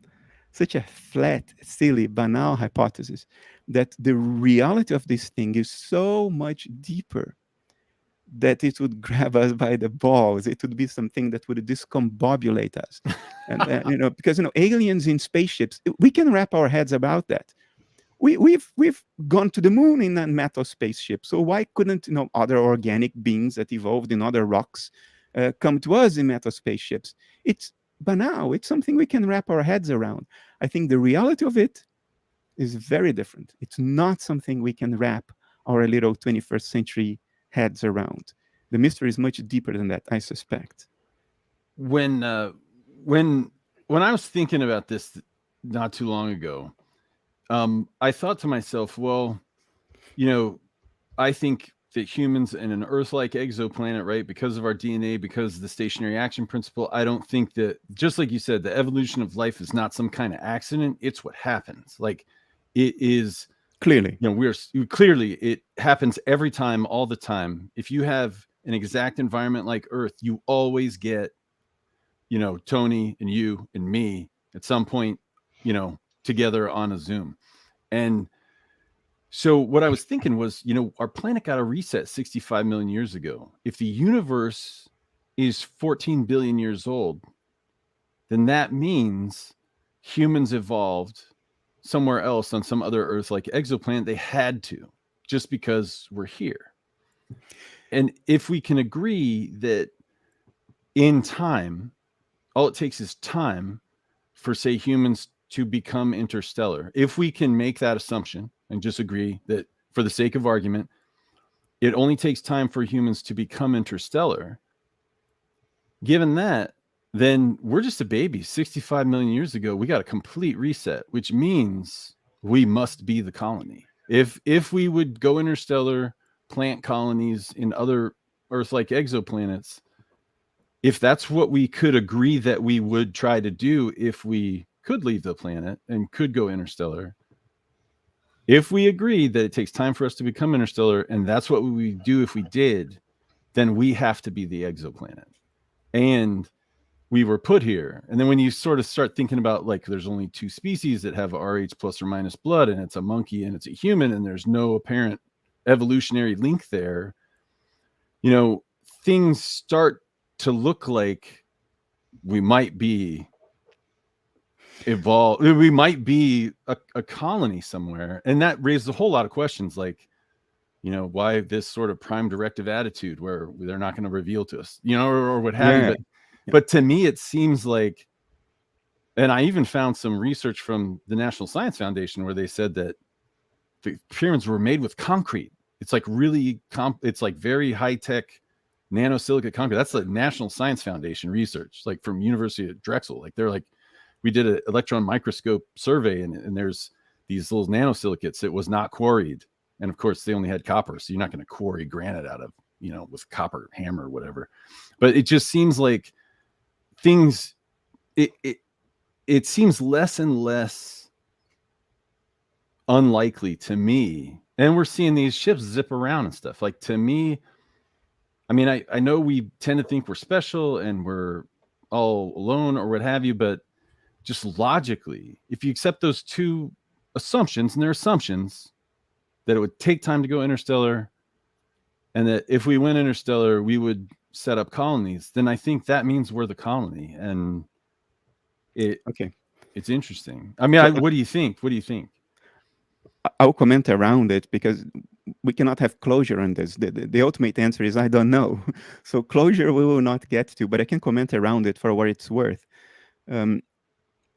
That there probably are humanoid beings evolved in other planets similar to the Earth in this physical universe. Yes, likelihood is high. Does that mean that humanoid aliens are responsible for the UAP phenomenon? No, logically not. There can be humanoid aliens elsewhere that are not responsible for what we are seeing here. See, there are Chinese on the other side of the Earth, but they are not necessarily responsible for the balloon up in the sky, except that in this case they were. So my metaphor sort of shot myself in the foot. But you know what I mean. There probably are humanoid aliens elsewhere. That doesn't necessarily imply that they are responsible for the UAP phenomenon here. I personally don't think they are. Otherwise, they have been coming here for an awful long time for no discernible logical reason, because they seem to be all over the place with their survey, and their survey ought to have been finished millennia ago, and this stuff is still going on, and the behavior of the UAPs tends to be illogical sometimes. Right. People in the community, I think, call it high strangeness. So the high strangeness aspect of the UAP and alien abduction phenomenon doesn't seem to match the notion, the more trivial or less untrivial notion of other humanoid beings evolved on other planets coming to pay us a visit. It doesn't seem to match. Another thing to take into account is that although the likelihood for other humanoid beings in the universe is very high, the distances in the universe are more than astronomical. They are astounding. So even if there is life everywhere, that doesn't necessarily entail or imply that we should know about it. Because for there to be, for instance, electromagnetic leakage that would be recognizable as a civilization, that life would not only need to exist, but it would need to develop technology. And that can be a lot rarer, a lot more rare than life itself. So even if there are aliens everywhere, it doesn't mean that we should necessarily know or that they can interact in any way. I personally think the UAP phenomenon is not that. I think it's a thing of this planet. It's just that this planet is a lot more mysterious than we ever believed it could be. I think these agencies are from here, and they're doing what they have always done. And yes, they may be monitoring us. I don't know. I cannot discard that possibility.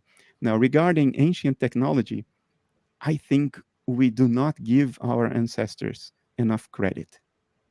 I think we tend to look down on them and very, very, way too easily come to the conclusion that they couldn't have done it. Yes, 66 million years ago, there was a great comet that reset higher life forms. Nothing bigger than a chicken has survived. But life itself has been around for 3.5, maybe 4 billion years. In other words, it popped up on this planet as soon as the planet cooled enough. This planet was a ball of magma 4.5 billion years ago. It took only 500 million years. As soon as it cooled off, boom, life was there. Life has been around for 4 billion years. And we can trace commonalities between modern and ancient species all the way there. So even if, so I think the evidence suggests that there hasn't been an intervention. I think the evidence suggests a natural unfolding of life for 4 billion years, resulting in us, despite the occasional resets, like the Great Freeze or the dinosaur extinction event. There has always been an underlying stream that can be traced back.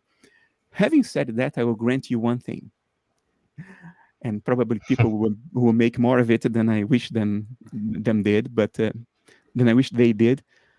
But there is one mystery, and that's the following. Homo sapiens, humans, there is fossil record evidence for our existence all the way back to 200, maybe 300,000 years, which is very recent, by the way. It's yesterday from a planetary perspective. What is 300,000 years in 4 billion years of life? It's nothing, but still. So we were humans already for 300,000 years. We've been humans for 300,000 years. But there is only paleoanthropological evidence, stuff left behind by our ancestors, suggesting the ability to think symbolically, the ability to have language, to communicate through metaphor and concept. There is evidence for that going back only 30, maybe 50,000 years.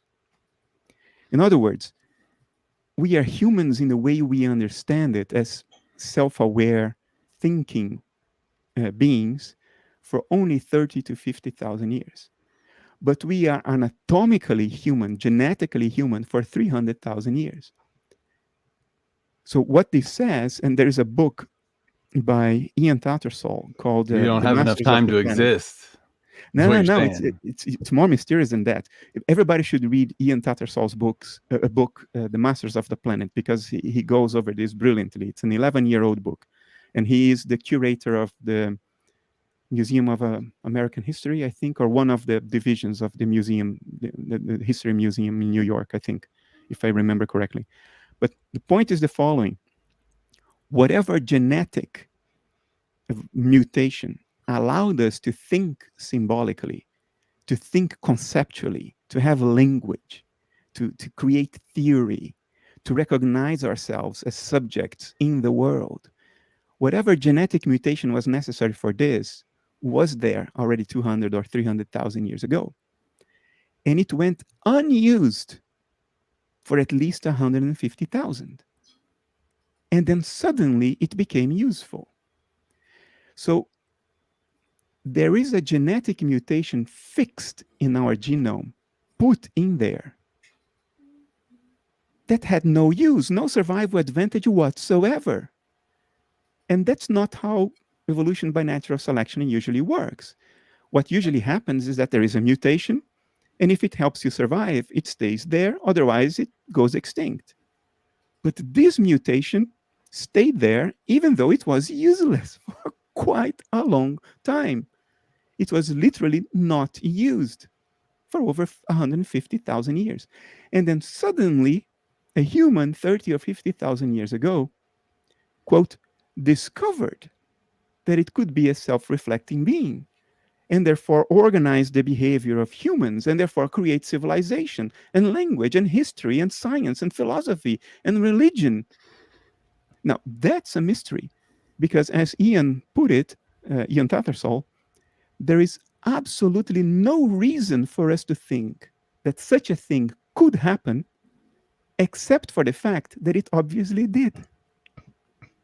So that's a mystery. And that mystery is not 2,500 years ago with the pyramids, that mystery is 30 to 50,000 years ago in prehistory. Now, my personal opinion is that no, this doesn't imply aliens. I see. I think it implies failed colonies. And if you look at the population that these mainstream archaeologists and historians have to go by, that you're talking about hundreds of thousands of years of zero population growth. Like somehow we're just barely eking by. Like, you know what I mean? Where it's like there's zero population growth, and then all of a sudden, boom. You know, but if you wind back the current population at like a 0.01% growth rate per year, you only get 6,500 years. You only get like 450 generations or so. And so what they're saying is that you mathematically have to buy that just population absolutely just didn't increase. It went flat and then spiked, which I just, as an engineer, I just think, nah, I don't think so. Well, but what's funny? That was really awesome. Thanks for sharing that. I never even thought of that. I'm going to rewind and get that author's name so I can read that. There may be, Brad, there may be organizing principles in nature here in this planet, not coming from abroad, from the outside, that we don't quite yet understand. For instance, we have, neo-Darwinism has always thought that the mutations at the heart of evolution by natural selection must be random. In other words, they must not have a preference. They may not fall along a pattern. They are random. What's not random is natural selection. Right. Because when the mutations are useful, then that species survive, and when they are not useful, then the species dies. But the mutation themselves are random. That's what neo-Darwinism says. And given meaning in the interaction with the environment, sort of the given relevance or essentially judgment is the interaction with the environment about whether or not they correct. So the mutations are random. Whether the mutations work or not is given by interactions with the environment. And if they don't work in that case, then they go extinct because the animals with that mutation will not survive, or they will survive with more difficulty than another animal with another mutation that works better. So that's the idea of neo-Darwinism. The mutations are random. Natural selection is not. It has to do with interactions with the environment, but the mutations are random. Now, only a couple of years ago, 2 research papers came out. One was done in Israel, showing compelling evidence that at least in some cases, the mutations are not random, that there is a preferential direction. And that shows that there may be, and probably are, organizing principles in nature that we do not quite understand. And when we say that they are random, all we are saying is that we don't understand them. We are saying that, yes, there is a pattern, but we can't see that pattern. We don't understand that pattern. That's what randomness means. It means we don't understand it. But research has shown that there is discernible patterns. You can run randomness tests in computers, and you can see that there may be patterns. And 2 very recent research papers show that. I think one was from 2019 and another from 2021, I think. I'm not sure. You can type a Google search on non-random genetic mutations, evolution, natural selection. Is it based on competencies? Did they call it competency? Was something like an overriding factor? No, they only see that depending on what phenotypical characteristics are manifest, that the supposedly random mutations are actually not random, that they have a preferential direction that sort of correlates with the specific phenotypical characteristics and the environment in which they happen. You can type the Google search and I mean, I'm thinking it's technical. Like, hot chicks, right? Like it's not, you'd think like, say, intelligence, right, would govern, you'd get more and more intelligent, but like you got a pretty girl, right? She's going to breed, you know what I mean? So you would get different, there are different competencies like that, or like, it's like big muscles, because that guy's the guy who's going to get the, you know what I mean? Like, it's kind of, there's almost an implied value judgment, right? When you start talking about like what mutations. The paper is not saying this. Scientists tend to be very cautious in their language. They don't want to say more than the evidence can support. So what they are saying is that nature seems sometimes to have a preference towards certain genetic mutations instead of others, depending on circumstances. And that's not something we expected to see. That's not something neo-Darwinists believed possible. So what this is showing is that there are organizing principles in nature that we may not understand, and they may be responsible for what happened 30 to 50,000 years ago, when humans like us that couldn't develop language or civilization or technology suddenly became capable of doing that, even though they were genetically identical to humans that were around already 200,000 years ago. So in other words, it's not necessarily aliens. That's what I'm trying to say. We are too cavalierly about our ability to understand what's happening here. Yeah. Because I am, for sure. we go too quickly to that judgment that, oh, it couldn't have been done or couldn't have happened here. It has to come from the outside. Well, wait a moment. We don't quite understand the here very well yet to be able to exclude the possibility that something is going on here, and even naturally, that could account for all this stuff. We rush too much to the conclusion that it couldn't have been us, it couldn't have been here. Wait a moment.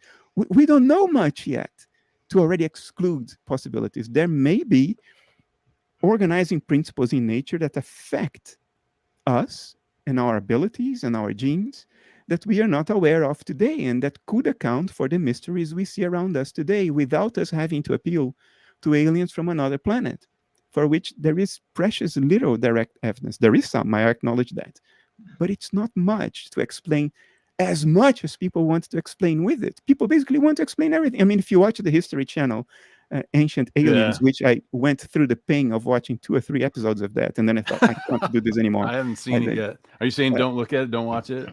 There is this guy with the hair going up. I mean, in my opinion, that guy is a complete idiot. He's just stealing your money.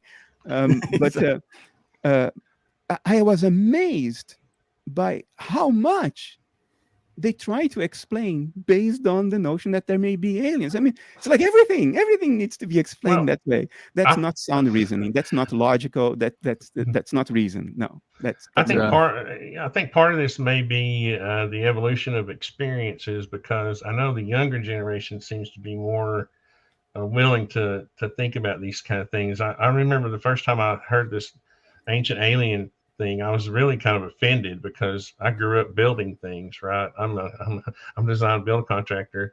And I remember one of my first experiences with a true artisan was a stonemason. He was one of the people who inspired me to call my construction company Artisan Construction, because he could do these crazy things with stone with a chisel and a hammer. And then later, when the internet came about and I started seeing these things, oh man, can't possibly cut right angles into stone. I was like, oh, we were doing these things, man. We can do them now. If we put down our modern tools, we would have to do them again, So it's kind of funny, I guess. The point I'm trying to make there is about, it's easy to convince people who haven't had to go out and build things and have to create things, right? It's in a modern world, it's easy to convince people that this can't be done, because people lost that skill. Yeah, it's lost. So they can't even imagine that others could have had that skill. I agree with you. I think, Tony, part of the explanation for this is that most of us, even the ones who think of themselves as religious, they no longer really believe the religious mysteries. They, deep inside, they actually think that materialist bozos that pretend to speak in the name of science that you see on television all the time, they actually think that these bozos may be right, and that the world is just material and its nature is dead and nothing has a meaning, and it's all a big machine that is happening for no reason, just by pure chance. Deep inside, they believe that, and therefore they lose contact with the religious mystery, and therefore they have to find the mystery somewhere else, because their intuition is screaming to them, we are living bang in the middle of a mystery. But they believe Neil deGrasse Tyson and all that banal nonsense that he tends to say when he talks philosophy. He talks good science, but sometimes he mistakes philosophy for science, and then he goes down some nonsensical rants. And if you deep inside believe that, then religious mystery is out of question. So you have to find the mystery somewhere else. And then we invent them. We invent mysteries that would fit into materialism, into physicalist, like physical aliens from another planet arriving here in metal spaceships. And they may be responsible for the origin of our species, as opposed to God, Adam, and Eve, and all the metaphorical religious mysteries that hint on very profound things. Not literally true, but they hint on profound things. So you replace a lost mystery with an invented, a manufactured one. I think that's partly what's going on. If we would renew our relationship with religion in all its glory, in other words, religion not as literal story, a literal story of a little man and a little woman, Adam and Eve, who literally took a bite from a fruit from a tree, another, that you're flattening it. You're turning the religious myth into some kind of banal story that could have happened yesterday. I think that's a pity. I think that's telling us is something a lot more profound, a lot more intelligent, nuanced, intuitive, religious, in other words. And if we would recover our relationship with that, I think all this ancient aliens nonsense, they would fall by the wayside for the nonsensical banalities that they are. And we would recover our relationship with transcendence. Transcendence not as something remote, but transcendence and divinity as something that is sort of flowing through us and around us right here, right now. If we recover that, we would be healthy people again without needing the guy with the hair pointing out telling us all that nonsense. Isn't that just a reflection of the human condition? It's story time, right? It's like, it's almost as if, our consciousness, we're making these observations, we're using intelligence to assimilate it into information and record it in our memories. It's almost like this biological preference for a story that kind of links things together and makes sense. I mean, in some ways, I know it's kind of nutty, and I think I completely feel you when you talk about the guy with the crazy hair and all that stuff. But it's like it really feeds something in our nature that wants to assemble things and wants to make sense of what we perceive. You know what I mean? It's almost like people say, oh, that's what religion's for. I don't know, but it's kind of what TV's for too. It's like that story time is the human condition. Seems like it's brilliant. Of course. It's beautiful. That's what science does as well. That's what same thing, man. It's science. Science is trying to make sense of what we see. Brad, the human story time is the human condition. Yes, that's what good spies do, Brad. They formulate hypotheses in order to account for what's going on. Good spies do that. So we do that, but there are good and there are bad ways of doing that. But I was going to say, I hope one's more accurate than the other.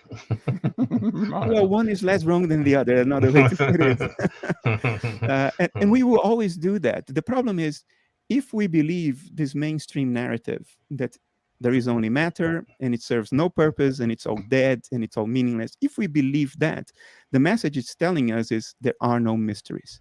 Some people think they figured it out and they may be right. If you believe that, then there are impersonal forces within you that will erupt like a volcano, and they will scream to you, this is not right. The mystery is still there. It's profound. Our jobs as spies is not done yet. We haven't figured it all out, that it's false. And the moment that movement within you does this, you will have to find the mystery somewhere else, even if you have to invent it, even if you have to contemplate bullshit. And what is a pity is that it will take your eyes off the ball. You will be looking for the mystery in artificial invented places instead of looking for the mystery where it actually is, which is at the very fabric of nature. And so don't believe the silly guy mixing up science and philosophy and telling us that we figured it all out. Don't believe that.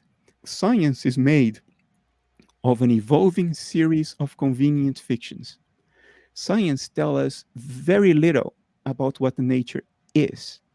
What science tells us about is what nature does. Because that's what scientific theories predict. Good scientific theories predict what nature will do next. And if they predict correctly, they are good theories. If they predict wrongly, they are falsified. Well, it'll predict what our dials and our dashboard will say. Exactly. Right? Not They what predict what nature does as represented on the dials in our dashboard. So science is about what nature does, not what nature is. What nature is an issue of philosophy. It's an issue of metaphysics. And there are very educated, reasonable methods to be applied to make the best guesses we can about what nature is. But you don't get those answers in a definitive form from science, because that's not what science studies.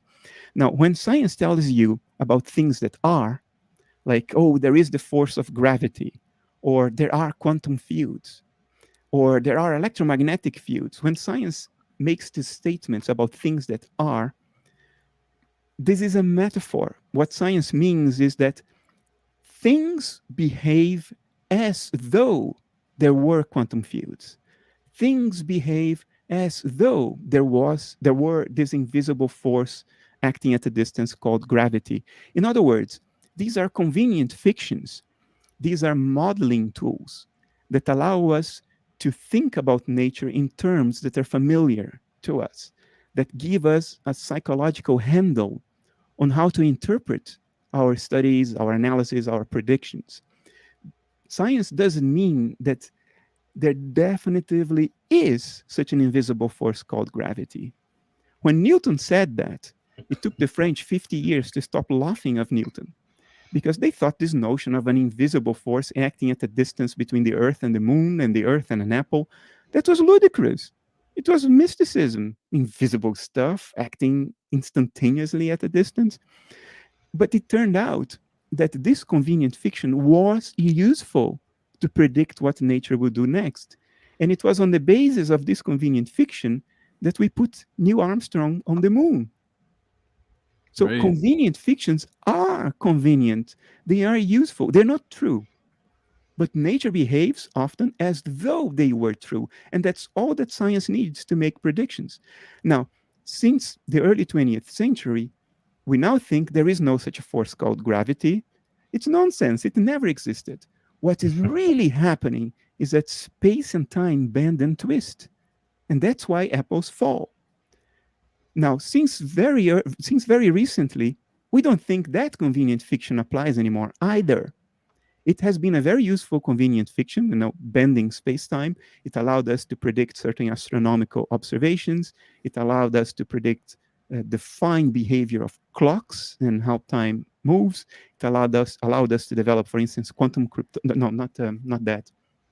Yeah, okay. I mixed up the channels here, but it allowed us to do a great many useful things.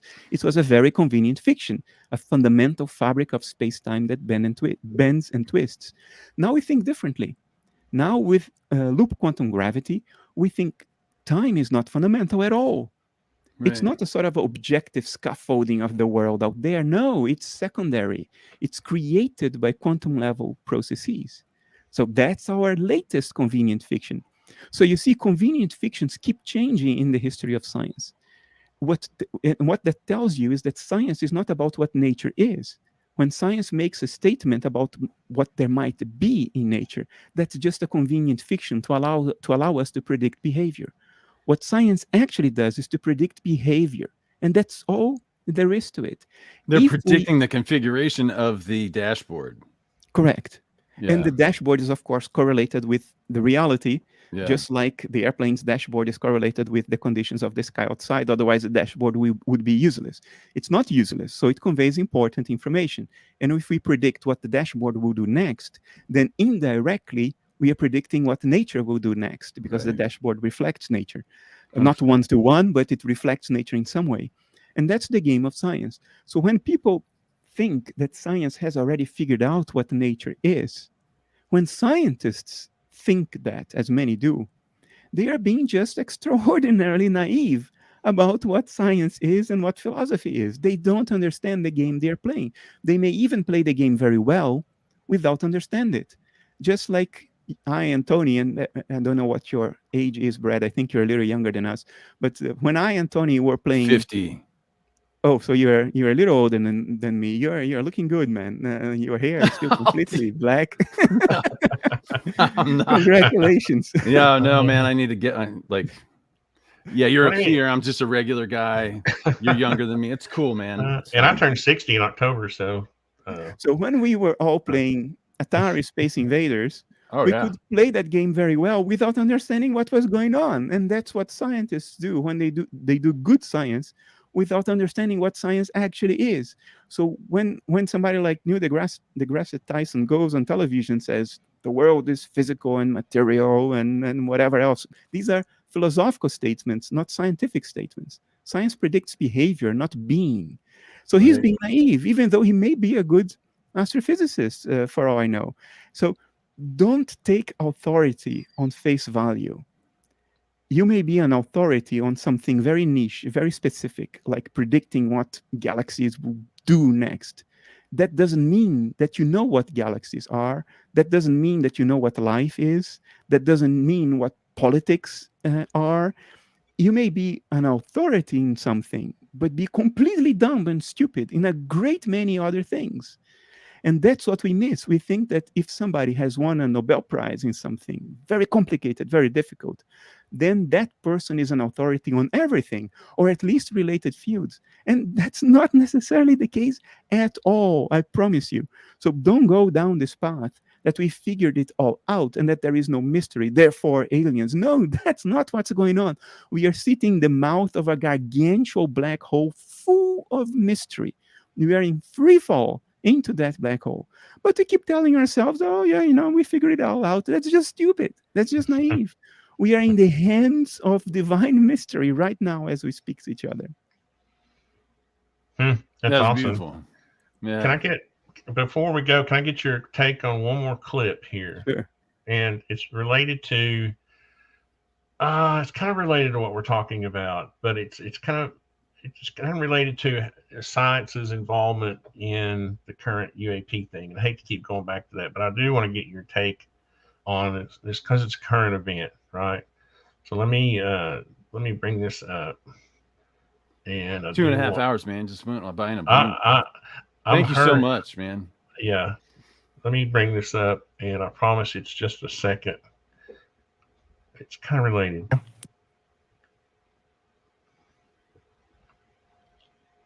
It's always mañana. And I'm not falling for it, but I'm telling you now that I have information. I can't tell you everything I know. I wish I could, but I'm a team player, and if somebody says something in confidence, I'm not going to reveal it on the Joe Rogan Experience. Okay. But there's some things I can say that nobody else can say, which is I had a very weird reaction to this. I think Sam was initially interested, and then they mañana'd him 3 times, and he said, I'm out. Doesn't talk about it. I went a different route. I said, okay, you guys keep saying all this stuff is real. You keep saying you've got high quality data that you can't show anybody because it's all stovepipe. You hear this word over and over, stovepipe, meaning that each little group is isolated. Like Bob Lazar says, yeah. I was only allowed to see this little thing. So I say, okay, am I right that you're telling me that these things are real? Yeah. And then they say, and that nobody could do this that we know of? I said, that's right, because they seem to defy the laws of physics. You hear this phrase over and again, defy the laws of physics. I say, great. I need to talk to somebody who speaks physics. How do you know they defy physical law? Well, we can see that they do. It's like, okay, if they defy physical law, then there should be a physicist to tell me that they defy physical law, who's seen the data. Maybe he can't release it to me, or she, but tell me somebody who speaks tensor analysis. So tell me somebody who knows what the Dirac equation is, like a pretty low bar for a physicist. There is no one. And I don't quite mean no one, but. And I'm sorry, that was not the exact clip I wanted to play. The clip I wanted to play was the one where he is talking about how he had been approached. Do you mind if I try to find this? It's the other clip. Do you mind if I try to pull it up right quick? Sorry. Yeah. Or just say what it says. Well, it basically, he's basically saying that he was approached by people about the disclosure process, and I'm just curious what you think about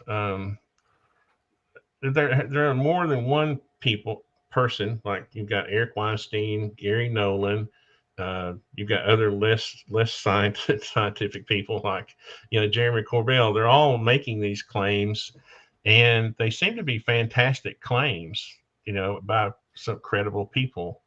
Well, I would consider Gary Nolan and Eric Weinstein credible, and I just wonder what you think about that. I guess he was touching on something, though, that maybe there aren't enough people like you or other credible scientists involved with that whole phenomenon to factually translate or convey information to the public about it. Is that a question? Yeah, I understand your question. Yeah.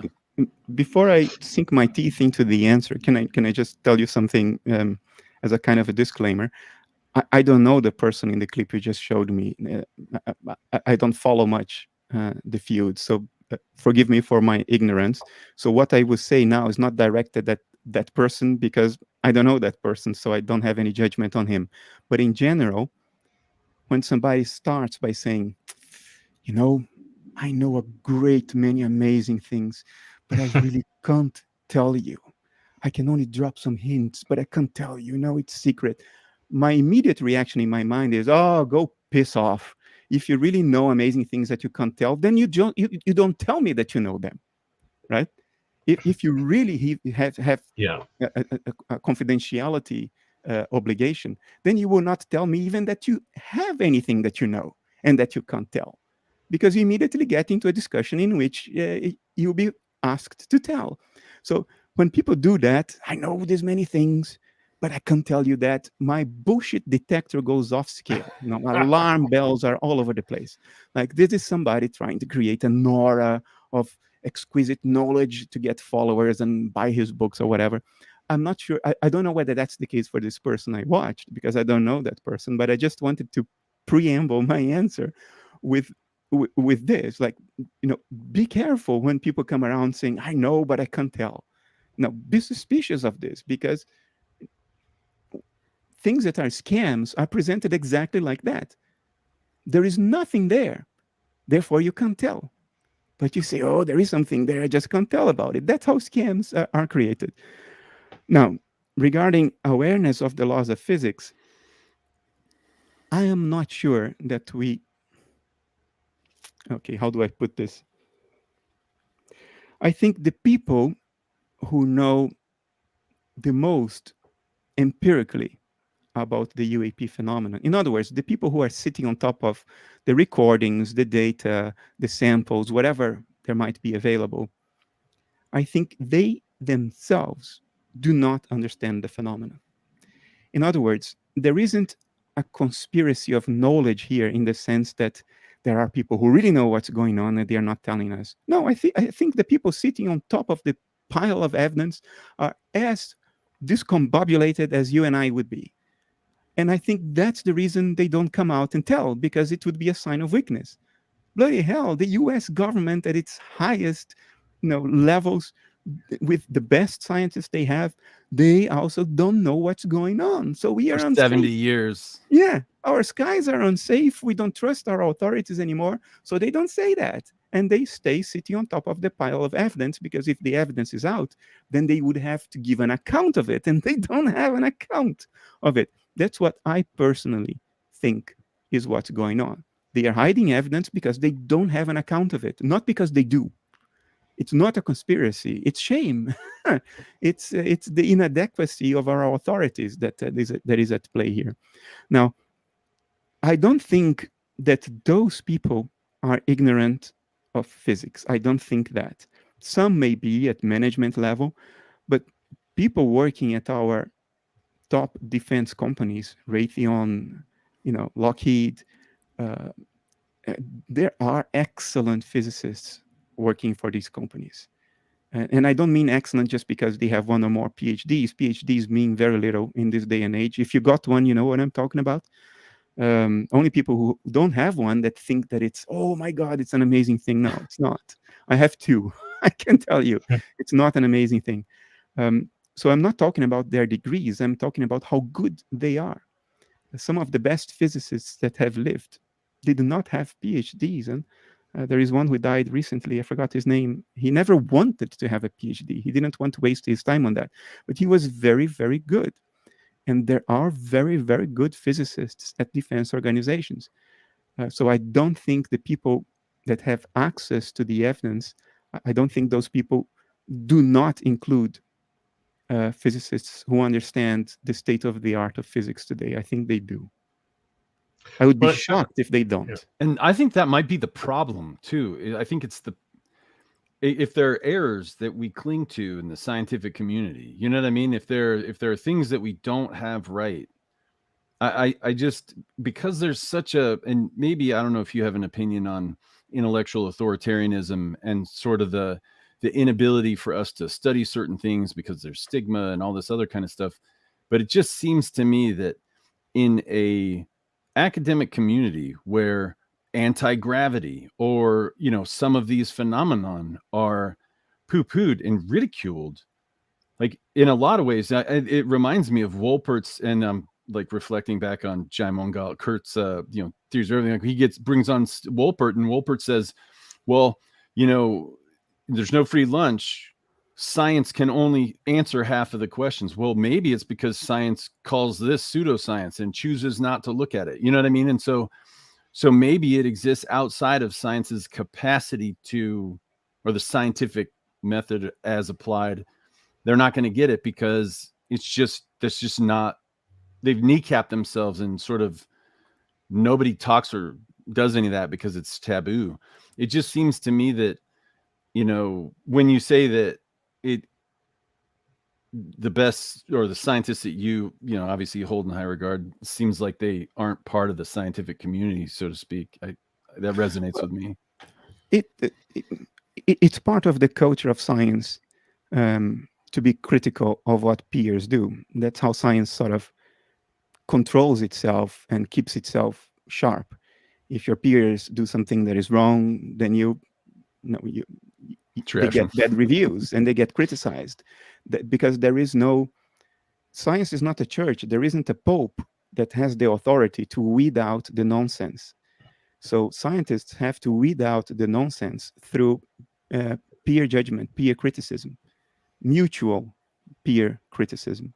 So it's part of the culture of science to poo-poo things sometimes. And from the outside, it may look and feel unfair and aggressive. But it does have a functional purpose in the practice of science, because it keeps people sharp. They are afraid of what their peers will say if they come out with bullshit, if you know what I mean. It would damage their reputation, so they try to do good science. So there is a function to this attitude, but I recognize what you're saying. Usually, when science doesn't even want to entertain a certain hypothesis, yes, that's prejudice. I concur with you. Like anti-gravity, we are not even going to look at that because it's nonsense. This is prejudice. We don't understand nature enough to rule out such a thing. But that prejudice would disappear in the face of good empirical evidence. In other words, that prejudice plays when we are talking hypotheticals. So if you're talking hypotheticals, many scientists would say anti-gravity is bullshit. But show me. If you bring them to a building and they make something float without any means of propulsion, then that's not bullshit anymore. Right. And they will look at it. So these physicists that we are talking about, by hypothesis, they have access to the evidence. And if so, the prejudice we just talked about will not play. It will not play. If they see something flying around without any means of propulsion and without airflows to push it around, they will sit and think about it. I promise you that. No scientist will be prejudiced to the point of neglecting what is right in front of their eyes. Well, one of the things I meant to show in that clip, it was just the wrong clip, was that Eric Weinstein is saying that he and others were approached to be a part of this disclosure process, but it was always manada. I don't think you heard him say manada in there. It was always tomorrow. We're going to do this. We're going to get you guys involved, and sometimes at some point it seems like certain people are trying to involve people what they think are credible in the process, but they don't allow them. They don't allow them access to whatever technology, either in a way to, I don't know, an attempt to deceive people or relay false information, or you know what I mean? I don't. Yeah. It's really like what Bernardo just said. Like, don't tell me you have this, and then you're not going to show me, and it's mañana, and you'll show me later, and right. I mean, that's what you got to show. Yeah. It is eminently understandable if there is evidence that nobody can account for. It's understandable that people are careful about who they bring into the core group for a number of reasons. One, I write books, so I am more or less acquainted with the market of book selling, and alien and UAP related books are a gold mine. They sell a lot. There's a lot of money to be made there. And the lecture circuit, you can charge a lot of money to give lectures in, jam-packed UFO conferences. So the financial attractiveness of being in the inner group is enormous. And it also would hurt a serious initiative to try to make sense of the phenomenon, because it becomes a circus. So it's completely understandable if people who are currently in the core group are very cautious and hesitant about who they bring in, because it may backfire spectacularly. It may give credibility to a circus show, and therefore make a true, honest effort to account for what's going on impossible, because it becomes contaminated by circus initiatives, circus stories, because it's financially very attractive to make that circus. It sells a lot. There's a lot of money in there. So I understand it. I'm very sympathetic if that's what's going on. If people are hesitant about who they bring in, it's eminently reasonable that they be hesitant. I would expect nothing else.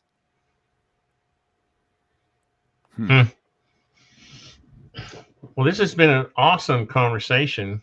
3 hours. Yeah. I'm going to have to go back. I'm too involved trying to be a host to actually. I'm going to go back and rewatch the whole thing again. I'm very thankful to the two of you for having given me the opportunity to do this. This was very different from what I normally do. I feel like I could express a side of myself that I never get the chance to express, and I feel very warm for having had the chance. I was hoping that at some point in time, when we get more information about these certain things, you could come back, sure, and visit us again. And because I think, I keep hearing these things. Oh, we're going to get more information, even from Louis Elizondo. I sent him emails, and he required back, we're going to hear more this year. We keep getting these promises, right? And maybe, I don't know, maybe what will turn out will be, we'll get some sort of evidence of something, whether it's human technology or what do you think it's going to turn out to be, Bernardo? Now you can really say what you think. Yeah, say, man, whatever you just said right now just hit me right in the chakra, man. Like I was tingling all over. Like I really appreciate what you said. I don't have any expectations. I'm not I feel like I'm truly sitting on the fence or trying to be objective. So you're not going to offend me by any opinion. I'm the opposite. I've already figured out what it is. It's like a yin and yang thing. Well, then I will be very honest and start by saying I don't really know what it is. I don't have a clear hypothesis in my mind, but I have some preferences, or there are things that I think are the case. Like, I think whatever it is, it's from here and has always been here. It's an aspect of the here that we don't know and we ignore and we are not sensitive for, but it's from here. I don't think it's aliens visiting us in beryllium metal spaceships. I think that's way too banal, and it doesn't account for the data. It doesn't account for the evidence. So I think it is from here. I think it is conscious. I don't think it's a mechanical process like meteorites falling from the sky, or volcanoes erupting, or hailstorms, or hurricanes. No, it's not that kind.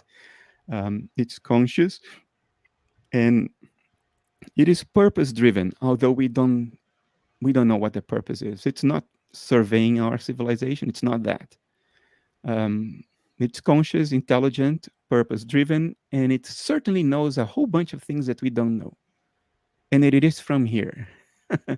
So that's the best I can guess. I completely agree with you. Yeah, I like it because it makes me feel like that we're just not, maybe humans just aren't paying attention, and maybe we're just now coming to a point where we're paying more attention to nature. I don't know. That's just nature, sort of out there. Nature, I think you're totally, I mean, like they're saying, without saying, that like the last, 200 sightings or whatever that they found in that report, that ODNI report, were craft that were zipping around in America's military flight training areas, right? So unless aliens or Chinese are hanging out in our militaries, in the heart of our military's flight training areas, that's why I think it's us in the future. I think it's our quantum craft in the future. And when we shed our mask, I think it creates a wormhole, and we're seeing them in the future through that wormhole. And it's this, everything you said is exactly like, I mean, I think there could be some like one or two like, or that are aliens. Like, I don't think they're all the same, but it's just, man, I just really love this conversation. Even though when you tell me like those criticisms, man, I just love what you brought, man. I mean, I just hope that I can see you again. I hope this isn't the last time we have a conversation, because Brad and I have this little fun thing going on where I say, well, we can't go back in time, and in order, so we have this little debate going on, but I don't know whether it's us from the future, and I mean that I do not know. There is no physical means we are aware of today, even in principle, even hypothetical, that would allow for that to happen. So I have a natural tendency to be very cautious about it, since there is no way that I understand that this could be possible, which doesn't mean that it's not possible. It may just mean that there are ways that I don't know and I don't understand. But you hinted on the obvious affinity that the phenomenon seems to have with military technology, particularly nuclear weapons. It seems to have a remarkable affinity with that. It seems to be, occurring in a way that's statistically obvious more frequently around, nuclear weapon sites and nuclear storage facilities, and be around our military. And if you think about it, the only way, whatever agency is behind the phenomenon, the only way that agency would be concerned about our weapons technology is if this agency is from here. Because an aliens from the Pleiades wouldn't give a damn. We can detonate all of our nukes and they wouldn't even see it. It wouldn't be part of their lives. So this seeming concern, this affinity the phenomenon seems to have with our weapons technology, for me, means whatever it is from here. Because that's the only reason they would be interested in this or concerned about it to begin with, above everything else. Now, if they are humans from the future, I don't know, maybe. But I don't get excited about that hypothesis. I don't know why. I think it's deeper than that, even. I think it's more discombobulating than that. Well, Bernardo, before we let you go, can you explain a little bit about the Essentia Foundation? I just noticed that in your title. So Essentia Foundation is basically a think tank. It's a non-profit foundation. And what we do is we try to echo and promote science and philosophy that support metaphysical idealism, which is the hypothesis that the real world behind the dashboard is not physical, because physicality is the dashboard. The real world is mental. It's mind stuff, not your thoughts or my thoughts. It's thoughts out there. There is an objective external world, but it is also made of mental processes, just like we are made of mental processes. I mean, think of it as my thoughts. From your perspective, my thoughts are external to you. They are objective from your point of view. You cannot control my thoughts. You cannot peek into my thoughts unless I tell you them. You cannot change my thoughts merely by wishing my thoughts to be different. And my thoughts would still be around even if you were not here. And yet my thoughts are mental. They are outside your mind, objective from the point of view of your mind, but they are mental. In exactly the same way, what Essential Foundation promotes is the notion that reality at large is really outside us, but it's also mental. External to us, but mental, just like my thoughts are external to you, but mental. And we do that from an analytic and scientific perspective, as opposed to from a spiritual perspective. Not because we are against the spiritual, we are not, and that probably was very clear, at least about me personally today. But there are enough people out there who are trying to help others arrive at that conclusion from introspection, from meditation, from prayer, from spiritual exercises. That is already tackled. There are enough people doing that. What there isn't enough of is hard-nosed people with a background in reason and science that are trying to make an argument for the mental nature of reality based on laboratory evidence and rational, objective reasoning. So that's what Essential Foundation tries to do. That's awesome. I want everybody to check out everything about Bernard. I say that, but everybody already knows you, I think, who has an interest in science or physics or cosmology, or it's only me that just now getting to know you. But no, me too. Me too. I really appreciate you spending time with us, Bernardo. It's really awesome. It's been a sincere and great pleasure, Tony. I really appreciate it. I'm on this. Maybe I started late in life, but I'm on this journey to try to learn as much as I can before I start pushing up daisies. And and you've helped a great deal. I hope you'll come back. Sure. I'm gonna miss you, Bernardo. I hope I see you again. Really you will see. I'll gladly come back. No problem. No worries about that. That been sounds good. Maybe we can get our friend Alexei to join us next time too, because he had to work today. Sure. So, I'm open to that.